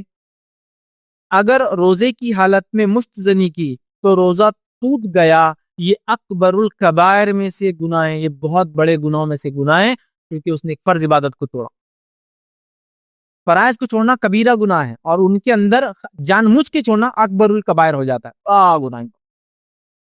تو یہ اکبر الکبائر ہے، بہت بڑا گناہ، مذاق نہیں، معمولی نہیں ہے، اکبر الکبائر، بہت بڑا گناہ. یاد رکھیے، تو جو مستجنی کر لے، ماسٹربیشن کر لے، خود لذتی حاصل کر لے، یاد رکھیے، مرد ہو یا عورت ہو، روزہ ٹوٹ جاتا ہے. یہ بہت سنگین گناہ ہے، لیکن اس پر انشاءاللہ العزیز کوئی کفارہ نہیں ہے. ایسا آدمی جو خود لذتی حاصل کر لے وہ 4 کام کریں گا. یہ 4 چیزیں اس کے ساتھ ہوں گی، یاد رکھیے. وہ 4 چیزیں کیا کیا ہوں گی اس کے ساتھ، یاد رکھیے. پہلی چیز، اگر جو آدمی خود لذتی حاصل کر لے اس کو توبہ اور استغفار کرنا ضروری ہے. دوسری چیز، اس کا روزہ ٹوٹ گیا. تیسری چیز، اس پر قضا واجب ہے. چوتھی چیز، اس دن افطار تک وہ کچھ نہیں کھائیں گا، مغرب تک کچھ نہیں کھائیں گا. 4 کام کریں گا. روزہ ٹوٹ گیا، دن بھر بھوکا رہیں گا، کیونکہ یہ رمضان کی حرمت کی وجہ سے، رمضان کی حرمت ہے. یاد رکھ، چلو تم نے غلط کام کیا لیکن تم کھا پی نہیں سکتے اس کی وجہ سے. ٹھیک ہے، تو وہ پہلے تو استغفار کریں گا. روزہ اس کا ضائع ہو گیا، ختم ہو گیا. ٹھیک ہے، تیسرا، روزے کی قضا کریں گا. چوتھا، شام تک مغرب تک کچھ کھائیں گا پیئیں گا نہیں، تاکہ روزے کا احترام کرے، رمضان کا احترام کرے، روزداروں کا احترام. سمجھ گئے بات کو؟ یہ 4 چیزیں کرنا ہے، اور اس نے بہت بڑا گناہ کیا، اس لیے اس کو پہلے استغفار کرنا پڑے گا، توبہ کرنا پڑے گا، سب سے پہلا کام. ٹھیک ہے، اور اس کے اندر یاد رکھیے ایک مسئلہ لوگ پوچھتے ہیں، خود لذتی حاصل کرنے کی کوشش کی اس نے، اور پھر کسی وجہ سے اس نے چھوڑ دیا، تو انشاءاللہ العزیز اس کا روزہ کنٹینیو ہے، باقی ہے، اس کو کچھ بھی کرنے کی ضرورت نہیں ہے. ہاں، یہ بات تو ہے کہ کمزور ہوا کیونکہ اس نے ویسی خیالات لا کے ویسا کام، لیکن انشاءاللہ روزہ باقی ہے، درست ہے انشاءاللہ، اور اس کو باقی چیزیں کرنے کی انشاءاللہ اس میں ضرورت نہیں ہوں گی. اسی طرح، اور اس دن جو ہے انسان مغرب تک کچھ کھائیں گا پیئیں گا نہیں، اور رمضان اور روزے کی حرمت کی وجہ سے یہ کام وہ کریں گا. تو 4 کام یہ انسان کریں گا جو اس طرح سے کریں گا. اب وہ انسان جو بیوی سے ہم بستری کر لے، یہ تو ہوا پہلے احترام دیکھ لیا، پھر خود لذتی دیکھ لیا، ماسٹربیشن. اب آتے ہیں ہم بیوی کے معاملے میں، میاں بیوی کے تعلقات. میاں بیوی کے تعلقات رمضان کے اندر ظاہر سی بات ہے وہ ان کے لیے بہت سارے رشتے حلال ہے، بہت سارے کام حلال ہے، لیکن روزے کی حد تک کچھ ممانعت ہے جس میں کھانا پینا اور شہوت ہے. تو میاں بیوی کا معاملہ آئے گا تو شہوت بیچ میں آئیں گی. اب جب شہوت کی بات ہو رہی ہے میاں بیوی کو آپس میں وہ عمل نہیں کرنا ہے. کب تک؟ فجر شروع ہونے سے لے کر مغرب تک. سمجھ رہا؟ فجر کی اذان یاد رکھیے لیٹ ہوتی ہے. اذان مطلب ہمارے پاس انڈیا میں فجر شروع ہونے سے پہلے میں کہہ رہا ہوں، اس لیے کہ ہمارے پاس انڈیا میں آدھا گھنٹہ بعد اذانیں ہوتی ہے. فجر سے پہلے لے کے کھانا پینا بند کرنا ہے تو اس کو سحر کے آخری وقت وہاں تک جو بھی کرنا اس کے حلال ہے. اچھا ایک وضاحت یہ کر دوں، جب میاں بیوی کے تعلقات کی بات لے رہا ہوں، رمضان کی راتوں میں میاں بیوی کو اپنے تعلقات کو قائم کرنا حلال ہے اور جائز ہے، اس میں کوئی مسئلہ نہیں. میں نے آپ کے سامنے قرآن کی آیت جو ہے سیدھے تلاوت کہ رمضان کی راتوں میں تمہارے لیے ایک دوسرے سے فائدہ اٹھانا حلال ہے، تمہاری بیویاں تمہارے لیے لباس ہے اور تم ان کے لیے لباس. یہ آیت میں نے آپ کے سامنے پڑھی. تو لہٰذا رمضان میں راتوں میں یہ حلال ہے. یہ بات کیوں اتری تھی؟ اس لیے کہ شروعاتی دور میں صحابہ کے لیے جو رمضان تھے وہ ایسے تھے ابتدائی دور میں کہ افطار کرنا، افطار کے بعد سے لے کے دوسرے دن افطار کرنا، پھر تیسرے دن افطار کرنا، اس کے بعد ان کو کھانا نہیں تھا اور شہوت بھی نہیں تھی. مطلب شروعاتی دور میں جب روزے آئے فرض ہوئے تو احکامات ایسے تھے کہ افطار میں جو کرنا ہے کھا لینا پی لینا، اس کے بعد پھر اگلے افطار. سمجھ رہے؟ اتنا ان کو رہنا پڑتا جس کے نتیجے میں ظاہر سے رات میں بھی کچھ نہیں کر سکتے تھے. کچھ صحابہ یہ عمل چھپ چھپ کر رہے تھے، تبھی آیت اتری کہ اللہ نے ڈھیل دے دی احکامات میں اور رات تمہارے لیے حلال کر دی گئی، کھانا بھی حلال اور شہوت بھی حلال، افطار سے لے کر تو سحر تک. سمجھ رہے بات کو آپ؟ ٹھیک ہے. تو بہرحال میں نے شروع میں اس لیے کہا تھا انسانی سماج ہے تو انسان ہے تو یہ ساری ضرورتیں ہیں اور لگی رہتی ہیں انسان کی. چلیے آگے آتے ہیں. اب میاں بیوی کے تعلقات اگر قائم کر لیتے ہیں، سب سے پہلے یاد رکھیے بات، میاں بیوی اگر روزے کی حالت میں ایسے تعلقات قائم کر لیتے جو روزے کے علاوہ ان کے لیے حلال ہے، سیکس کہیں گے، ہم بستری بولیں گے، جماع بولیں گے، یہ ایک اکبر الکبائر بہت بڑا گناہ وہ کر رہے ہیں کہ ایک فرض عبادت کو اللہ کے منع کرنے کے بعد بھی عمل کر. بات آگے سمجھو، میں سمجھتا ہوں یہ میسج میرا ایک دم کلیئر ہے. بھائی اگر ایسا کوئی کر لیتا ہے تو اس کو کیا کیا کرنا پڑے گا؟ کیا کرنا پڑے گا؟ ایسا کوئی کر لیتا ہے تو اس کو ان ٹوٹیلٹی 5 کام کرنا ہے. خود لذتی والے کو 4 تھے، ان کو 5 کام کرنا ہے. کیا کیا 5 کام کرنا ہے ان کو؟ آئیے 5 کام دیکھ لیتے ہیں. سب سے پہلا کام جو ان کو کرنا ہے، یہ ایک بہت بڑا گناہ ہے، اس کے لیے ان کو توبہ کرنا پڑے گا رمضان میں اگر روزے کی حالت میں کرتے ہیں. دوسرا، روزہ فاسد ہو جائیں گا، ضائع ہو جائیں گا. تیسرا، دن کا بقیہ حصہ کچھ کھائیں گے پیئیں گے نہیں تاکہ رمضان کی حرمت باقی رہے، روزے کی حرمت باقی رہے. روزہ تو نہیں ہے اب لیکن رمضان کی حرمت. چوتھا، قضا واجب ہے، بعد میں یہ روزہ کمپلیٹ کرنا پڑے گا، جیسا مشتری کرنے والے کو بعد میں کرنا ہے، ماسٹربیشن کرنے والے کو قضا ہے. اور پانچواں، کفارہ بھی ہے، ان کو کفارہ بھی ہے. اس میں صرف قضا تھی مجھے، ان کو کفارہ بھی ہے. اب کفارہ کیا ہے؟ 4 چیزیں تو کامن ہوگی. کفارہ کیا؟ قضا تو سمجھ میں آ گئی، بعد میں رمضان کا روزہ رکھنا. کفارہ کیا ہے؟ تو ان کا کفارہ حدیث میں اس طرح سے آتا ہے کہ جو ہمیں بات بتائی گئی، سب سے پہلا ہے ایک غلام آزاد کرے. اتنا بڑا کفارہ نا بھاری. سیکنڈ، یا پھر مسلسل 2 ماہ کے روزے رکھے، کنٹینیوسلی 2 months، ایک بھی بیچ میں چھوٹا تو اس کے بعد پھر 1 سے شروع ہوں گی گنتی کنٹینیوسلی. عورت اگر ہے اس کے لیے بھی مسئلہ ہے، وہ 2 مہینے کنٹینیو روزے رکھیں گی، حیض آ جائیں گی تو رک جائیں گی پھر کنٹینیو کریں گے، لیکن حیض کے علاوہ اگر چھوڑیں گی تو پھر 0، مطلب پھر 1 سے چالو کرنا پڑے گا. 2 مہینے کے مسلسل روزے رکھے. اور اگر یہ بھی نہیں کر سکتے ہو تو 60 مسکینوں کو کھانا کھلائے، مطلب ہر روزے کے بدلے ایک مسکین کو کھانا. 60 مسکینوں کو، غریبوں کیا کھلائے؟ کھانا کھلائے. ایوریج فوڈ جو آپ کھاتے پیتے ہو. غلام آزاد کرے، 60 دن کے مسلسل روزے رکھے، 60 مسکینوں کو کھانا کھلائے، یہ اس کا کفارہ ہوا. چلیے آئے اس کے تعلق سے کچھ تھوڑی سی تفصیلات اور آپ کے سامنے رکھیں. کیا کیا چیزیں دیکھیں گے اس کے تعلق سے؟ پہلا، جب کوئی رمضان کے دن میں روزے کی حالت میں ایک ہی دن میں اگر یہ عمل ایک بار کرتا ہے یا ایک سے زائد بار کرتا ہے تو اس کو کفارہ ایک کا ہی دینے ہیں، کیونکہ پہلے عمل سے روزہ اس کا ٹوٹ گیا تو ایک کا دینا ہے. لیکن اگر کوئی آدمی رمضان کے مہینے میں یہ عمل بار بار کرتا ہے، ایک دن میں نہیں کئی دنوں میں الگ الگ، ہر دن کا اس کو الگ کفارہ دینا ہے. مطلب یہ نہیں کہ ایک بار رمضان میں کرے تو یہ ہو گیا تو آپ کتنے بار بھی کرو پورے کا کفارہ ایک ساتھ نہیں. اگر ایک دن میں ایک سے زائد بار کرتا ہے تو ایک ہی کفارہ دینا، چونکہ پہلی ہم بستری نے اس کا روزہ توڑ دیا، کفارہ واجب ہو گیا، بعد میں تو بہرحال مسئلہ نہیں رہا کیونکہ کفارہ تو واجب ہوا۔ لیکن اگر الگ الگ دنوں میں کر کے وہ سوچ رہا ہے کہ کفارہ دے دوں گا تو نہیں چلیں گا، اس کو ہر روزے کے بدلے کے غلام، ایک ایک روزے کے بدلے یا تو پھر 60 روزے یا ایک ایک روزے کے بدلے 60 مسکینوں کو کھانا کھلانا۔ یہ بات میری غور سے سن، ٹھیک ہے۔ دوسری چیز، جمع کی وجہ سے کفارہ لازم ہوتا ہے چاہے اس کا علم ہو مسئلے کا یا علم نہ ہو۔ آپ کو ہم کو تو معلوم نہیں تھا، اس سے کوئی فرق نہیں پڑتا، کفارہ آپ کو دینا ہی پڑے گا۔ آپ مسلمان ہیں؟ ہاں۔ روزہ فرض ہے؟ ہاں۔ روزہ کب ٹوٹتا معلوم ہے؟ ہاں۔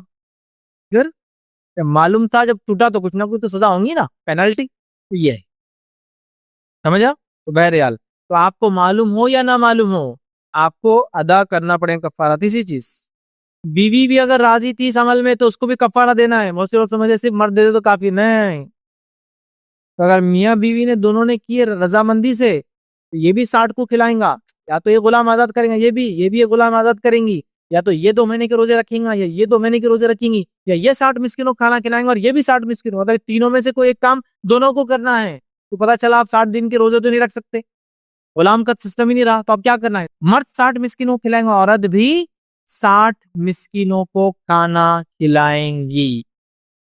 ہوا دونوں کی غلطی کا نتیجہ 120 مسکینوں کا فائدہ۔ بڑا مشہور واقعہ ہے، ایک صحابی تھے، دوڑے دوڑے آئے کہ اللہ کے رسول میں تو ہلاک ہو گیا، میں تو برباد ہو گیا، میں تو پریشان، مطلب بہت نقصان ہو گیا۔ آپ نے کہا کیا ہوا؟ تو کہا میں نے اپنے روزے کی حالت میں اپنی بیوی سے ہم بستری کر لی، مجامعت کر لی، جماع کر لیا، سیکس کر لیا، کیا کروں؟ تو آپ نے کہا غلام آزاد کر۔ تو کہا میں تو بہت غریب انسان ہوں۔ 60 دن کی روزے رکھ۔ تو کہا اللہ کے رسول صلی اللہ علیہ وسلم رمضان کی 30 دن کی روزے میں یہ حالت ہوگی میری، 60 دن کی روزے رکھوں گا تو پاسبل نہیں۔ 60 مسکینوں کھانا کھلا، حالت نہیں۔ پھر اس کے لیے خاص چھوٹ دی، آپ نے کہا کوئی اس کی مدد کرو، جو کچھ میسر ہو لے جا کر تم لوگوں کو صدقہ کر دو۔ تو ایک صحابی آگے بڑھے، تو ایک کو پوری کھجور دیا، کہا میری طرف سے کھجور صدقہ کرو۔ اس نے کہا اللہ کے رسول میرے سے زیادہ غریب کو مدینہ میں ہے ہی نہیں، تو کہا تم ہی کھا لو۔ کام کتنا آسان ہے، دیکھیں آسان بھی ہے کتنا، لیکن آسان کا مسئلہ ہرگز مطلب نہیں کہ ربر ہے کدھر بھی کتنی بھی گیٹی مار کے آپ اس کو لمبا کر دو۔ ایک اصول ہے، ٹوٹے گا یا رہیں گا، اصول کے مطابق چلے نا۔ پہلے ہم غلام نہیں دے سکتے، 60 دن کے روزے نہیں ہو سکتے، 60 مسکین استطاعت نہیں ہے، کسی نے مدد کی، کہا سب سے غریب کو کھلا دو، تو کہا میں سب سے غریب ہوں، تو کہا تم کھا لو۔ کنڈیشن فٹ ہوئے نا بچے، کتنا آسان ہو گیا نا دین۔ دین آسان ہے لیکن کھلواڑ نہیں ہونا چاہیے، بہرحال ٹھیک ہے۔ تو کفارہ دونوں کو دینا ہوگا۔ اچھا، عورت کو کفارہ کب دینا ہوگا؟ اگر عورت بھی راضی تھی۔ کبھی عورت راضی نہیں ہوتی، شوہر مجبور کر دیتے، اگر شوہر نے مجبور کیا تو علماء لکھتے ہیں اس کا روزہ انشاءاللہ عزیز اس کو اجر ملے گا، اس کو گناہ نہیں ملے گا۔ لیکن اگر وہ بھی راضی تھی، دونوں رضامندی سے کیا، دونوں کو دینا ہے۔ اسی طرح چوتھا اس معاملے میں جو چیز ہے وہ یہ کہ کھانے کے بدلے پیسوں کی ادائیگی سے کفارہ ادا نہیں ہوگا۔ قرآن میں اللہ نے واضح کیا مسکین کو کھانا کھلائے تو پیسے دینے سے مسئلہ حل نہیں ہوگا۔ میں ہم کو غریب نہیں مل رہا تو ڈھونڈو، سزا ہے بھائی، کچھ نہ کچھ تو کرنا پڑے گا نا، ڈھونڈو دو، پیسے ادا کرنے سے مسئلے کا حل نہیں ہوگا۔ اسی طرح اپنی اور بیوی کے جانب سے ایک ہی مسکین کو اگر کھلانا چاہے تو کھلا سکتے آپ لوگ، لیکن ایک ٹائم کا نہیں، پھر ان کی طرف سے ایک ٹائم کا، ان کی طرف سے ایک ٹائم کا۔ مثال کے طور پہ ایک مسکین مل گیا تو آپ بول سکتے کہ بھائی 120 ٹائم کا کھانا ہمارے طرف سے، ٹھیک ہے؟ تو انسان دن میں 2 ٹائم کھاتا، 2 ٹائم 4 ٹائم کھاتا، 4 جو بھی ہے اس کے حساب سے دونوں میاں بھی ایک مسکین کو چاہے تو دے سکتے ہیں، اس میں بھی انشاءاللہ حق نہیں ہے۔ لیکن یہ نہیں کہ ایک مسکین کو دیں گے دونوں ملا کے 60 کا دیں گے، نہیں، الگ الگ۔ اسی طرح 60 مسکینوں کا کھانا کیا ایک ساتھ ایک مسکین کو دے تو علماء لکھتے نہیں، لیکن مثال کے طور پر 60 ٹائم کے کھانے کا اس کو اناج دے دیے، علماء کہتے نہیں، چونکہ اگر وہ مسکین دعوت وغیرہ کر کے کھلا دیا کسی کو تو، اور وہ مسکین نہیں رہے تو کنڈیشن ہے مسکین کو غریب کو کھلانا ہے، کسی کو بھی نہیں کھلانا ہے۔ کسی کو بھی ہوتا تو آپ تو افطار کی دعوتیں کر دیتے تھے، پھر سمجھ رہے آپ بات کو؟ کسی کو بھی نہیں، مسکین کو۔ اب آپ نے ایک مسکین کو 60 ٹائم کا دے دیا اور اس نے دعوت دے دی، اس نے بانٹ دیا، اس نے کھایا نہیں، اس نے جانوروں کو ڈال دیا، پھر ادا نہیں ہوگا آپ کو کفارہ۔ تو لہٰذا ایک ساتھ مت دیجیے، وہ لکھتے ہیں ڈیلی کا ڈیلی کھانا بناؤ، اپنا جو بنا رہے وہ بھیجتے جاؤ، چاہے تو 3 ٹائم بھیجو اس کو، دن میں 3 ٹائم کھاتا ہے تو، تاکہ جلدی ادا ہو، 3 روز جائیں گے، 20 دن میں ادا ہو جائے، ٹھیک ہے؟ اسی طرح کچھ لوگ سوال کرتے ہیں کیا یہ کفارہ ہم کسی institution, charity, trust, N G O کو دے دے؟ نہیں چلیں گا. ہاں، کوئی انسٹیٹیوشن، چیریٹی، ٹرسٹ مسکینوں کو کھانا کھلا رہی ہے تو دے سکتے. پھر ایک ساتھ 60 مسکین کو بھی کھلانے میں کوئی حرج نہیں. کوئی علاقہ میں 100 مسکین آگے ایک ساتھ کھلا دو، ایک ساتھ ہو گیا. ایک ہی ٹائم میں 60 کا ہو گیا، ایک ٹائم میں 40 کسی اور کی طرف سے، 20 باقی رہتے کھانے. سمجھ رہا؟ یہ غلط بات ہے. لیکن یہ صدقہ نہیں دے سکتے کہ بھائی انسٹیٹیوشن میں دے دیے، چیریٹی میں دے تو جائے. نہیں، کھانا ہی کھلانا ہے. ایک ساتھ 60 مسکینوں کھلاؤ، ایک مسکین کو 60 ٹائم کا کھانا دو، یا الگ الگ مسکینوں کو 10 مسکینوں کو ایک ٹائم، پھر 10 کو ایک ٹائم، 10 کیسا بھی کرو، لیکن مسکین کو کھانا کھلانا ایک دن میں کرو یا جیسے استطاعت ہو ویسا کرو. ٹھیک ہے، آپ کو اس کو اسی طرح کرنا ہے. ٹھیک ہے. اسی طرح بیوی سے جمع کی حرمت صرف روزے کی حالت میں ہی، یاد رکھیے. روزے کی راتوں میں یہ حرمت نہیں ہے، صرف روزے کی حالت میں دن کا ہے. رات میں ایسا کچھ بھی نہیں ہے. رات میں مرد اور عورت، میاں بیوی ایک دوسرے کا فائدہ اٹھا سکتے. اس میں انشاءاللہ العزیز کوئی مسئلہ نہیں ہے اور کسی کا بھی اس معاملے میں اختلاف نہیں ہے. ٹھیک ہے، چلیے آگے بڑھتے ہیں. اسی طرح روزے کی حالت میں بغیر انزال کے میں نے جمع کیا تو کیا یہ درست ہے؟ کیونکہ روزے کی حالت میں ہم بستری نہیں کرنا تھا. ہم بستری بولے تو جب تک ایجیکولیشن نہیں ہوتا، منی خارج نہیں ہوتا. نہیں، ختنہ سے ختنہ بھی مل جائیں گے، یاد رکھیے، تو یہ معاملہ گڑبڑ ہو جائیں گا. ختنہ سے ختنہ بولتے شرمگاہ کے شروع کا حصہ مرد کا اور عورت کا اگر مل جائے تو کفارہ ہو گیا. چاہے انہوں نے پھر آگے بڑھے نہ بڑھے، چاہے وہ انزال ہوا نہ ہوا، ایجیکولیشن ہوا نہ ہوا. کیونکہ بہت سارے لوگ غلط فہمی یہ ہوتی ہے کہ ہم یہ کر سکتے اور سیف بھی رہیں گے، کچھ نہیں ہوگا. چونکہ جب تک منی خارج نہیں ہوگا، جب تک کوئی مسئلہ نہیں ہوگا. ایسا نہیں ہے، اس پہ بھی کفارہ آ جائیں گا اور وہ سارے پوائنٹس اس پہ بھی لاگو ہیں. اسی طرح سفر شروع کرنے کا ارادہ تھا تو روزہ توڑ دیا، اور بیوی سے ہم بستری کی بھی، سفر پہ گئے، کفارہ لازم ہے، دینا پڑے گا. کیوں؟ اس لیے کہ سفر شروع کرنے کے بعد اگر کرتا تو جائز ہوتا. اس سفر کی وجہ سے روزہ توڑ دیا. اور علماء لکھتے ہیں سفر جب شروع ہوتا ہے جب انسان اپنے شہر کی آبادی سے باہر نکل جاتا ہے. تو اب سفر کی نیت کی اور ہم بستری گھر میں ہی کر لی نا، تو کیا ہوں گا؟ تو کفارہ دینا پڑے گا، کوئی ڈاؤٹ نہیں. روزہ توڑا تھا اپنے سفر کے لیے، لیکن سفر شروع کہاں ہوا؟ سفر جب شروع ہوتا، جب آپ روزہ توڑ دیتے اور نکل جاتے. اور کوشش یہ کرنا چاہیے جب انسان سفر میں ہو اور اس کی مشقتیں ہو تو سفر مطلب شہر سے باہر نکلنے کے بعد توڑنا چاہیے اگر ضرورت ہے. شہر میں توڑا، پہلی غلطی کر لی، یہ توڑ کے غلط کیا، اس سے روزہ آپ نے جان بوجھ کے توڑا، پہلی غلطی بھی. دوسرا ہم بستری بھی کر لی، یہ تو جائز ہی نہیں تھا آپ کے لیے، نہ توڑنا نہ ہم بستری. روزہ تو جب سفر میں کاؤنٹ ہوتا، مسافر انسان جب اپنے شہر کی بستی سے نکل جائے. اور علماء کے سبھی کی تقریباً قول یہ کہ اپنی بستی سے باہر نکلنے کے بعد ہی وہ اس مسافر کرائیں گا، تب اس کا کام تھا روزہ توڑنا. اور اس کے بعد اگر ہم بستری کرتا تو جائز ہوتا اس کے، ابھی نہیں تو کفارہ دینا پڑے. اسی طرح جو شخص اپنے شہر میں ہوں جب تک کہ آبادی سے باہر نہ نکلے اس کا سفر نہیں کہلاتا ہے. ٹھیک ہے، تو کفارہ لازم ہے. اسی طرح 60 مسکینوں کو ایک ساتھ کھانا دے یا الگ الگ کھلایا جا سکتا ہے، اس میں کوئی انشاءاللہ حرج نہیں ہے، یاد رکھیے. اسی طرح جائز چیز کے لیے روزہ توڑا اور اس کے بعد ہم بستری کی تو اس میں کوئی کفارہ لاگو نہیں ہوگا انشاءاللہ. جائز چیز کے، مثال میاں بیوی سفر میں نکل گئے، آبادی سے نکل گئے، لانگ ڈسٹینس ٹریول کر لیا، پھر ہم بستری کر لی، کچھ نہیں. حالانکہ دن وہی تھا، سمجھو فجر کے بعد سفر شروع کیا، روزہ چھوڑ دیا جو کہ سفر کی تکلیف ہے، دوپہر میں کہیں رکے اور ہم بستری کر لی، کوئی کفارہ نہیں. تو انشاءاللہ عزیز جو ہے ایسے آدمی کے لیے کوئی کفارہ نہیں ہے. اسی طرح جو ہے بیماری کی وجہ سے روزہ نہیں رکھا میاں بیوی نے، اس کے بعد ہم بستری کر لی، انشاءاللہ کوئی کفارہ نہیں ہے. اسی طرح رضاعت کی وجہ سے بیوی نے روزے نہیں رکھے، انٹینشن یہی تھا شروعات میں کہ رضاعت کی وجہ سے نہیں رکھے، اور شوہر بیمار تھا، پھر ہم بستری کر لی تو کوئی کفارہ نہیں انشاءاللہ، چونکہ دونوں نے روزہ ایک مقصد کے تحت چھوڑا تھا. اسی طرح بیوی پریگننٹ ہے اور شوہر سفر میں یا وہ دونوں سفر میں، پھر کچھ کر لے تو بھی انشاءاللہ کوئی مسئلہ، چونکہ کسی ضرورت کے تحت روزہ چھوڑا گیا تھا، اس کے بعد ان کو یہ موقع مل گیا، انہوں نے کیا، تو اس سے انشاءاللہ کوئی کفارہ لاگو نہیں ہوتا اور کوئی گناہ ان دونوں پر نہیں آئیں گا، یاد رکھیں. ٹھیک جی. شیخ کوئی اس عمل کے لیے سفر کرے تو جی اس عمل ہم اس طرح کے لیے اگر کوئی سفر کرے خاص طور پہ ان کے لیے کیسے؟ بھائی نے ایک سوال کیا، کوئی شخص اسی ارادے سے سفر کرے کہ اس کو ہم بستری کرنا ہے تو اس کو کفارہ دینا پڑے گا. یہ انشاءاللہ عزیز مسئلہ آگے آ رہا ہے کہ اگر کوئی اسی نیت سے سفر کرے کہ چلو سفر کر لیں گے رمضان میں تو ہم بستری کرنے کا موقع مل جائے گا، جیسا ہو سکتا ہے نئی نئی شادی ہوئی کسی کی رمضان میں، تو چلو کھانا کھا لیتے پھر ہم بستری کر لیں گے تاکہ روزہ توڑ دے، نہیں چلیں گے، کفارہ دینا پڑے. چلو سفر کر لیتے پھر ہم بستری کریں گے، نہیں ہوگا.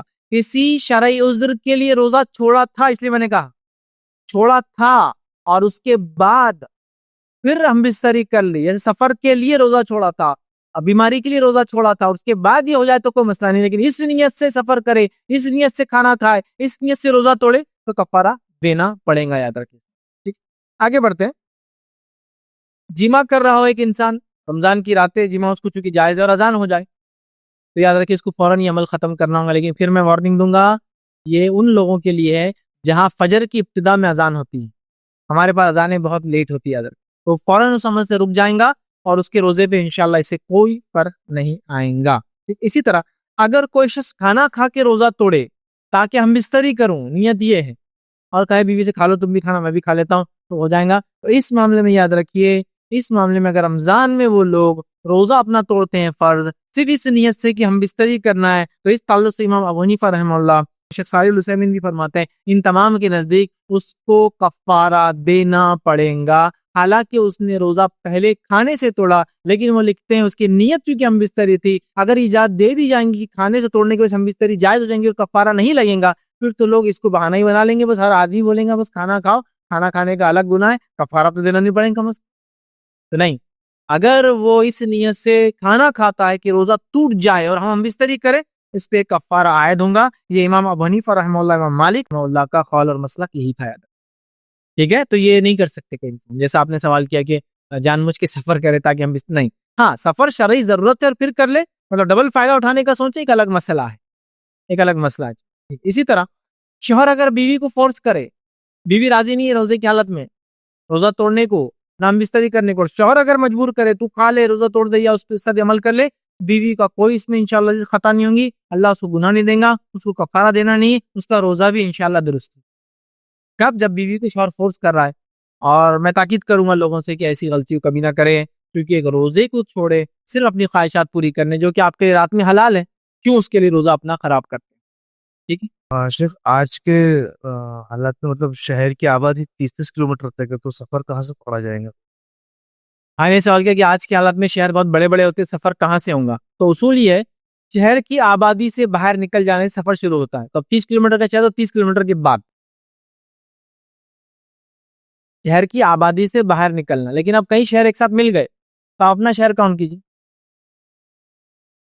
اب کئی شہر ہی مل گئے، تو سٹی کی سٹی کہیں ایسے سٹیز تھے تو ایک شہر تھا، دوسرا شہر تھا 50 کلومیٹر، اب دونوں 50 کلومیٹر والے مل گئے ایک دوسرے میں جا کر، آپ نے سٹی کاؤنٹ کرے. شہر کی آبادی سے باہر نکلنے کے بعد سفر شروع ہوتا ہے. اسی طرح عورت اگر جو ہے سوئے اور خواب دیکھ لے، جیسا کہ مرد کا احتلام ہو رہا ہے، اس کے لیے بھی سیم مسئلہ ہے. اس کو خالی غسل لینا ہے، باقی اس پہ کوئی چیز نہیں ہے، کوئی کفارہ نہیں، کوئی روزہ نہیں ٹوٹا، کوئی خراب نہیں ہوا. ٹھیک ہے، اسی طرح کوئی چیز پرائیویٹ پارٹ سے اس کی نکل جائے، شرمگاہ سے نکل جائے، ٹھیک ہے، اس سے بھی انشاءاللہ اس کے روزے کا کوئی تعلق انشاءاللہ لذیذ نہیں ہے. یاد. اسی طرح رمضان کے بعد قضا روزہ رکھا انسان اور اس میں اپنی بیوی سے ہم بستری کر، تو اس پر کوئی کفارہ نہیں ہے، صرف قضا ہے، کیونکہ آلریڈی وہ قضا تھا. تو یہ بات یاد رکھ لیجیے، اصول یہ رمضان کا روزہ جو رمضان میں رکھا جاتا ہے اس میں ہم بستری کرے تو کفارہ ہے، رمضان کا روزہ غیر رمضان میں قضا رکھ رہا ہے اور اس میں ہم بستری کرے تو کفارہ نہیں ہے. اور اکثر ائمہ کا یہی مسئلہ ہے کہ اگر رمضان کا روزے کی قضا کرے اور قضا میں ہم بستری کر لے تو اس کا کوئی کفارہ نہیں ہے. ہاں رمضان میں کرے تو ہے، تو رمضان کا روزے کا اگر قضا کوئی ادا کر رہا اور اس میں ہم بستری کرے تو اس پر کفارہ لاگو نہیں ہوگا، لیکن گناہگار وہ ہوگا چونکہ ایک عمل کر رہا تھا اور توڑ دیا. نفل روزے میں تو کوئی پوچھے نہیں، یہ بات یاد رکھیے، نفل روزے کو آپ جب چاہے توڑ سکتے، کھانے کے ذریعے یا جو شہوت کے ذریعے. شہوت سے مراد مستزنی نہیں، ماسٹر شہوت سے مراد بیوی سے ہم بستری کے ذریعے، کیونکہ نفل روزے کے اندر کوئی کفارہ نہیں. یاد رکھیے یہ صرف فرض روزے کا اور رمضان کا ہے، رمضان کی قضا کا بھی نہیں ہے، رمضان میں. ٹھیک ہے، تو لہٰذا نفل روزہ تو کبھی بھی توڑا جا سکتا ہے، اس لیے حدیث کے اندر واضح الفاظ ہے کوئی بھی بیوی اپنے شوہر کی اجازت کے بغیر نفل روزہ نہ رکھے. ٹھیک ہے، چونکہ اس کا ارادہ ہو سکتا ہے، کچھ بھی ہو سکتا پلان اس کا، تو بہرحال اس وجہ سے کہا گیا. جی السلام علیکم. فیض بھائی، کفارہ ادا کرنے کے بعد جس نے بھی وہ گناہ کیا تو کیا وہ اس گناہ سے پاک ہو جاتا ہے؟ اس کو بعد میں اس کی پوچھ نہیں ہوگی؟ کیونکہ لوگ ایسے ہے جو گناہ کریں گے پھر کفارہ ادا کریں گے، گناہ کریں گے پھر کفارہ ادا کریں گے، تو اس کی پوچھ ہوگی. بھائی نے سوال کیا گناہ کرنے کے بعد یہ جو کفارہ بتایا جا رہا ہے بستری کا میاں بیوی کا رمضان میں، تو کیا اس کا گناہ معاف ہو جاتا ہے؟ تو ہاں، گناہ معاف ہو جاتا ہے. لیکن بھائی کا سوال تھا کیا وہ پھر یہی کرے، میں گناہ کر لوں گا، خلاف پیسے والوں میں کرتا جاؤں گا؟ یہ اللہ کی شریعت سے پھر وہ کھیل کر رہا ہے. جیسا اگر یہ کہے کہ پولیس والا کھڑا ہے، سگنل مت توڑو، فائن لگے گا، تو بولے میں فائن پھینکتا جاؤں گا، سگنل توڑتا جاؤں گا، تو اس کے لیے پھر دوسری سزا رہیں گی الگ. یہ سزا نہیں ہے اس کے لیے. تو اس کی جو سزا دی گئی وہ سزا کو مذاق بنا لیا. یہ اللہ کی شریعت سے کھلواڑ میں کاؤنٹ ہوگا کہ میں مسکینوں کو کھلاتا جاؤں گا اور یہ کام کرتا جاؤں گا. یہ شریعت میں کھلواڑ ہے اور یہ بہت بڑا گناہ ہے. مطلب پہلے اکبر کبائر کر رہا، یہ اس سے بڑا گناہ ہے کہ اللہ کی شریعت سے کھلواڑ کر اور مذاق سمجھ اور کہہ رہا دے دوں گا 60 مسکینوں کو اور کرتا. غلط یاد ہے، ایسا نہیں کرتا. السلام علیکم شیخ، اگر فرض روزے کے دوران اگر ہم بستری کر لیں تو آپ نے کہا کہ پورا دن کھانا نہیں چاہیے، اگر وہ کھانا کھا تو اس کا گناہ اس کو ڈبل ہوگا؟ میں نے سوال کیا کہ روزے کی حالت میں ہم بستری کر لیا بیوی سے، اب گناہ ہو گیا، اب اس میں کھانا بھی کھا گیا، تو اس کا ڈبل گناہ ہوگا؟ ہاں، ایک بستری کیا اس کا کفارہ اس کا گناہ، دوسرا کھانا کیا اس کا بھی گناہ ہوتا ہے. اور رمضان کی حرمت کو پامال کیا اس کا. صحت مند ہے نا، کھانا نہیں کھائیں گا، بیمار بھی نہیں ہے، مسافر بھی نہیں ہے، غلطی کیا بول کے یہ مسئلہ ہوا کہ روزہ اس کا ضائع ہوا، لیکن رمضان کی حرمت تو باقی، تو اس کی حرمت کو پامال نہیں کر سکتا. اگر اس سے خطا اور غلطی ہوگی تو گناہ کی معافی کرے اور کفارہ ادا کرے، لیکن اس کا ہرگز مطلب نہیں کہ پھر وہ کھاتا پیتا رہے اور اس چیز کو ایک بہانہ بنا لے. ٹھیک ہے، تو لہٰذا کھانا پینا وہ نہیں کر سکتا. ٹھیک ہے، اس معاملے میں کھائیں گا پیئیں گا نہیں وہ، بلکہ اس نے جو گناہ کیا اس گناہ کے بعد وہ جو ہے انتظار کریں گا افطار کا، اور افطار کا افطار کریں گا، غسل وغیرہ وہ لے لے، لیکن اس کا ہرگز مطلب نہیں کہ گناہ کیا دوسرا کریں گا. اگر وہ یہ کرتا ہے تو ڈبل گناہ ملیں گا، ایک اس کا بھی گناہ ملیں گا اور دوسرا کھانے کا بھی گناہ ملیں گا. شیخ، کسی عورت کے آنگ میں یا کسی مرد کے آنگ میں اگر جن ہو اور وہ اس کے ساتھ زنا کرتا ہو جس کی وجہ سے اس کا منی بھی خارج ہوتا ہو، تو کیا اس کے اوپر بھی یہ کفارہ رہے گا اور کیا اس پہ غسل بھی واجب ہوگا اس کا؟ بھائی نے سوال کیا کہ اگر کوئی شخص جس پہ جن حاوی ہے اور جن اگر اس سے ہم بستری کر رہا ہو اور اس سے جو ہے اس کا منی بھی خارج ہو رہا ہو تو اس معاملے میں کیا کرے؟ اس کے روزے کا اس معاملے میں انشاءاللہ عزیز کوئی مسئلہ نہیں ہوگا. روزے کا اس سے کوئی تعلق نہیں، چونکہ اس کا کوئی انٹینشن اور نیت اس معاملے میں نہیں ہے. لیکن ہاں، وہ اس طرح کے اگر عمل ہوتا ہے اور اس کا منی خارج ہوتا ہے تو وہ اس معاملے میں غسل لے لے، چونکہ غسل لینا ہے، احتلام کی وجہ سے منی نکلے یا اس وجہ سے نکلے، اس کو غسل لینا چاہیے، تو وہ غسل لے لے، لیکن اس سے اس کے روزے کا مسئلہ نہیں ہوگا. کہ آج کل جیسا روٹی بینک کپڑا بینک یہ چل رہا ہے، تو کیا 60 مسکینوں کا کھانا ان کو بھی کیا جا سکتا ہے کہ آپ کھلا کے آپ کے پاس لوگ آ کے اس سے؟ بھائی نے سوال کیا کہ اگر کوئی شخص غریبوں کو کھلانے کا کوئی سسٹم چلا رہا ہو، یا تو کپڑے پہناتے ہیں غریبوں کو یا کھانا کھلاتے تو کیا ہمارے دیے کفارے وہاں دے دے تاکہ وہ کھلا دے؟ اگر یہ بات طے ہے کہ وہ لوگ مسکینوں کو کھانا ہی کھلاتے ہیں اور وہ طے شدہ وقت پر یا جو بھی آپ دیں گے واقعی میں 60 لوگوں کو کھلائیں گے تو دینے میں انشاءاللہ عزیز پھر کوئی حرج نہیں ہے. لیکن یہ طے ہو، کیونکہ میں جانتا ہوں بڑے بڑے شہروں کے آج کل لوگ ایسی جگہوں پہ رہتے ہیں جہاں 60 مسکین کہاں ملیں گے ان کو. ٹھیک ہے، تو لہٰذا اگر ایسا کوئی ادارہ ہے جو طے شدہ ہے کہ وہ آپ کا کفارہ ادا کریں گا تو دینے میں کوئی حرج نہیں، لیکن بیٹر یہ ہے آپ اپنے نظروں کے سامنے مانیٹر کر کے دے، زیادہ اچھا ہے کہ وہ کفارہ ادا. چلیے آگے بڑھتے ہیں. اسی طرح رمضان کے دن کے وقت جو ہے مرد اپنی بیوی کے ساتھ کیا کیا کر سکتا ہے؟ مطلب مرد اپنی بیوی سے مراد شوہر اپنی بیوی کے ساتھ کیا کیا کر سکتا ہے، وہ مسئلہ بھی رکھ دوں اور اپنی بات کے ہم خاتمے کی طرف بچ جا رہے ہیں، کیونکہ ہم نے سیکوینشلی ساری چیزیں دیکھ لیا، احترام دیکھ لیا، مشت جنی ماسٹربیشن کا معاملہ دیکھ لیا، اس کے بعد ہم نے میاں بیوی جان مشت کے کرے دیکھ لیا، بیوی اگر راضی نہ ہو تو دیکھ لیا. اب ہم دیکھ رہے ہیں کیا کر سکتا ہے، کیا اس کے لیے حلال ہے، تاکہ پتہ چلے کہ یہ لمٹ سے ہماری حلال ہونے کی. دیکھیے سب سے پہلی چیز، رمضان کے مہینے میاں بیوی ساتھ سو سکتے ہیں، ساتھ رہ سکتے ہیں، ایک دوسرے کو چھو سکتے ہیں، ایک دوسرے کا بوسہ لے سکتے ہیں، ایک دوسرے کی باڈی پارٹس کو ٹچ کر سکتے ہیں، یہاں تک کہ سیکشل پارٹس کو بھی ٹچ کر سکتے ہیں. صرف ایک ہی کنڈیشن ہے، یہ بات طے ہو کہ دونوں میں سے کسی کا بھی منی خارج نہ ہو، انزال نہ ہو تو کر سکتے. بس اتنی ہی کنڈیشن. اگر یہ کنڈیشن فلفل ہو رہی تو پھر سب کچھ کر سکتے. اگر انزال نہ ہوتا ہو تو، اور اس تعلق سے یاد رکھیے بڑی مشہور روایت ہے، صحیح بخاری اور صحیح مسلم کی روایت ہے، ماں عائشہ فرماتی اور کہتی ہے کہ نبی اکرم صلی اللہ علیہ وسلم روزے کی حالت میں بوسو کنار کرتے. بوسو کنار سمجھتے ہیں؟ بیوی کے ساتھ رہنا، فور پلے جس کو بولتے ہیں انگلش کے اندر، فور پلے، ساتھ رہنا، ہاتھ لگانا، چومنا وغیرہ، بوسو کنار کرتے تھے، لیکن وہ آپ پر تم سے زیادہ کنٹرول رکھتے تھے. مطلب جس کو آپ حدیث سنا رہی ہیں ان کو کہہ رہی ہے اللہ کے رسول کا اپنے نفس پر بہت کنٹرول تھا. تو اسی وجہ سے شیخ صالح العثیمین رحمہ اللہ لکھتے ہیں اور فرماتے اور کہتے ہیں واجب اور فرض روزے والے شخص کے لیے جائز نہیں کہ وہ بیوی سے ایسا کچھ کرے جو انزال کا سبب بنے. انزال نہیں ہوتا تو سب کچھ کر سکتا ہو، لیٹنا ساتھ وغیرہ، انزال کا سبب نہ بنے. اور لوگ شرط انزال میں مختلف ہوتے ہیں. ایجیکولیشن کا معاملہ ہر مرد کا الگ ہوتا ہے، وہ لکھتے ہیں الگ ہوتے ہیں. کسی کو تو انزال بہت ہی دیر سے آتا ہے، کسی کو بہت جلدی آتا ہے، اور کسی کو اتنا کنٹرول ہوتا ہے کہ وہ جب تک چاہے سو کنٹینیو کر سکتے. وہ لکھتے ہیں. پھر وہ لکھتے ہیں کہ اگر کنٹرول ہو کسی انسان کو، جیسے کہ نبی اکرم صلی اللہ علیہ وسلم کے بارے میں عائشہ بخاری کی روایت میں فرمائے رضی اللہ عنہا کہ اللہ کے رسول صلی اللہ علیہ وسلم بہت کنٹرول تھا جو تم میں کسی میں نہیں ہوں گا. اگر کنٹرول ہو تو کوئی حرج نہیں ہے، تو پھر وہ کہتے ہیں بالکل نزدیک نہیں آنا چاہیے. اور جو کچھ لوگ ایسے بھی ہیں جنہیں اپنے آپ پر کنٹرول نہیں بلکہ انہیں بہت ہی جلدی انزال آ جاتا ہے، تو وہ لکھ رہے ہیں پھر ایسا شخص تو دور ہی رہے تو اچھا ہے. وہ کنٹرول کر سکتا ہے، اس کا ہائی لیول آف کنٹرول ہے تو ٹھیک ہے، ورنہ وہ دور ہے. وہ لکھتے ہیں یہی زیادہ بیٹر اور افضل ہے. سمجھ گیا؟ تو کیا کر سکتا ہے؟ لیٹ سکتا ہے، چو سکتا ہے، سو سکتے، سب کچھ ہے، بوسو کنار کر سکتا ہے، لیکن انزال اگر ہونے کا ڈر ہے تو چھوڑ دو. وہ ہر آدمی کے الگ ٹائپ ہوتا ہے، ہر عورت کا الگ ٹائپ ہوتا ہے. میاں بیوی ایک دوسرے کے بارے میں جانتے ہیں، وہ اس چیز کو سمجھیں. اسی طرح بیوی سے خوش طبعی کر رہا تھا، ساتھ لیٹا تھا، سو رہا تھا، روزے کی حالت میں تھا، ہاتھ لگا لیا، فنا خوش طبعی کر رہا تھا اور بوسو کنار کر رہا تھا اور ساتھ تھے، اور اسی حالت میں اگر انزال ہو جائے اس کا روزہ فاسد ہو جائے گا. اس کو رمضان کے بعد روزے کی قضا کرنا پڑیں گی، لیکن کفارہ لازم نہیں ہوگا، کیونکہ کفارہ صرف ہم بستری پہ لازم ہوگا. اس کا معاملہ وہ آدمی کا جیسا ہوگا جیسا مستجنی کرنے والا، ماسٹربیٹ کرنے والے کا مسئلہ تھا. سمجھ رہا کہ وہ اس مسئلے میں آئے گا کہ اس کو کفارہ نہیں دینا، لیکن صرف اس کی قضا ادا کرنا پڑیں گی. لیکن یہ سوچیے روزہ چلا جائے گا رمضان کا، مذاق نہیں. تو احتیاط کریں، یہی زیادہ بہتر ہے. اور یہ گناہ کبیرہ یاد رکھیں، کیونکہ گناہ کبیرہ اس لیے کہ اس نے ایسی چیز عمل کے نزدیک گیا جس سے روزہ ٹوٹنے والا تھا. اور احتیاط کرنا زیادہ بہتر ہے، کیونکہ بہتر ہے کیونکہ اپنی عبادتوں کو مکمل کرنا اور اللہ کے پاس قبولیت تک پہنچانا ہی ہمارا ذمہ ہے. ٹھیک ہے؟ لہٰذا اگر ہو جائے اس وجہ سے روزہ چلا جائے، اس کو قضا کرنا پڑیں گی بعد رمضان، حالانکہ اس نے ہم بستری نہیں، لیکن قضا کرنا، روزہ اس کا ٹوٹ گیا. اور وہ باقی ساری چیزیں توبہ کرنا پڑیں گا، استغفار اللہ سے توبہ کرنا پڑیں گا.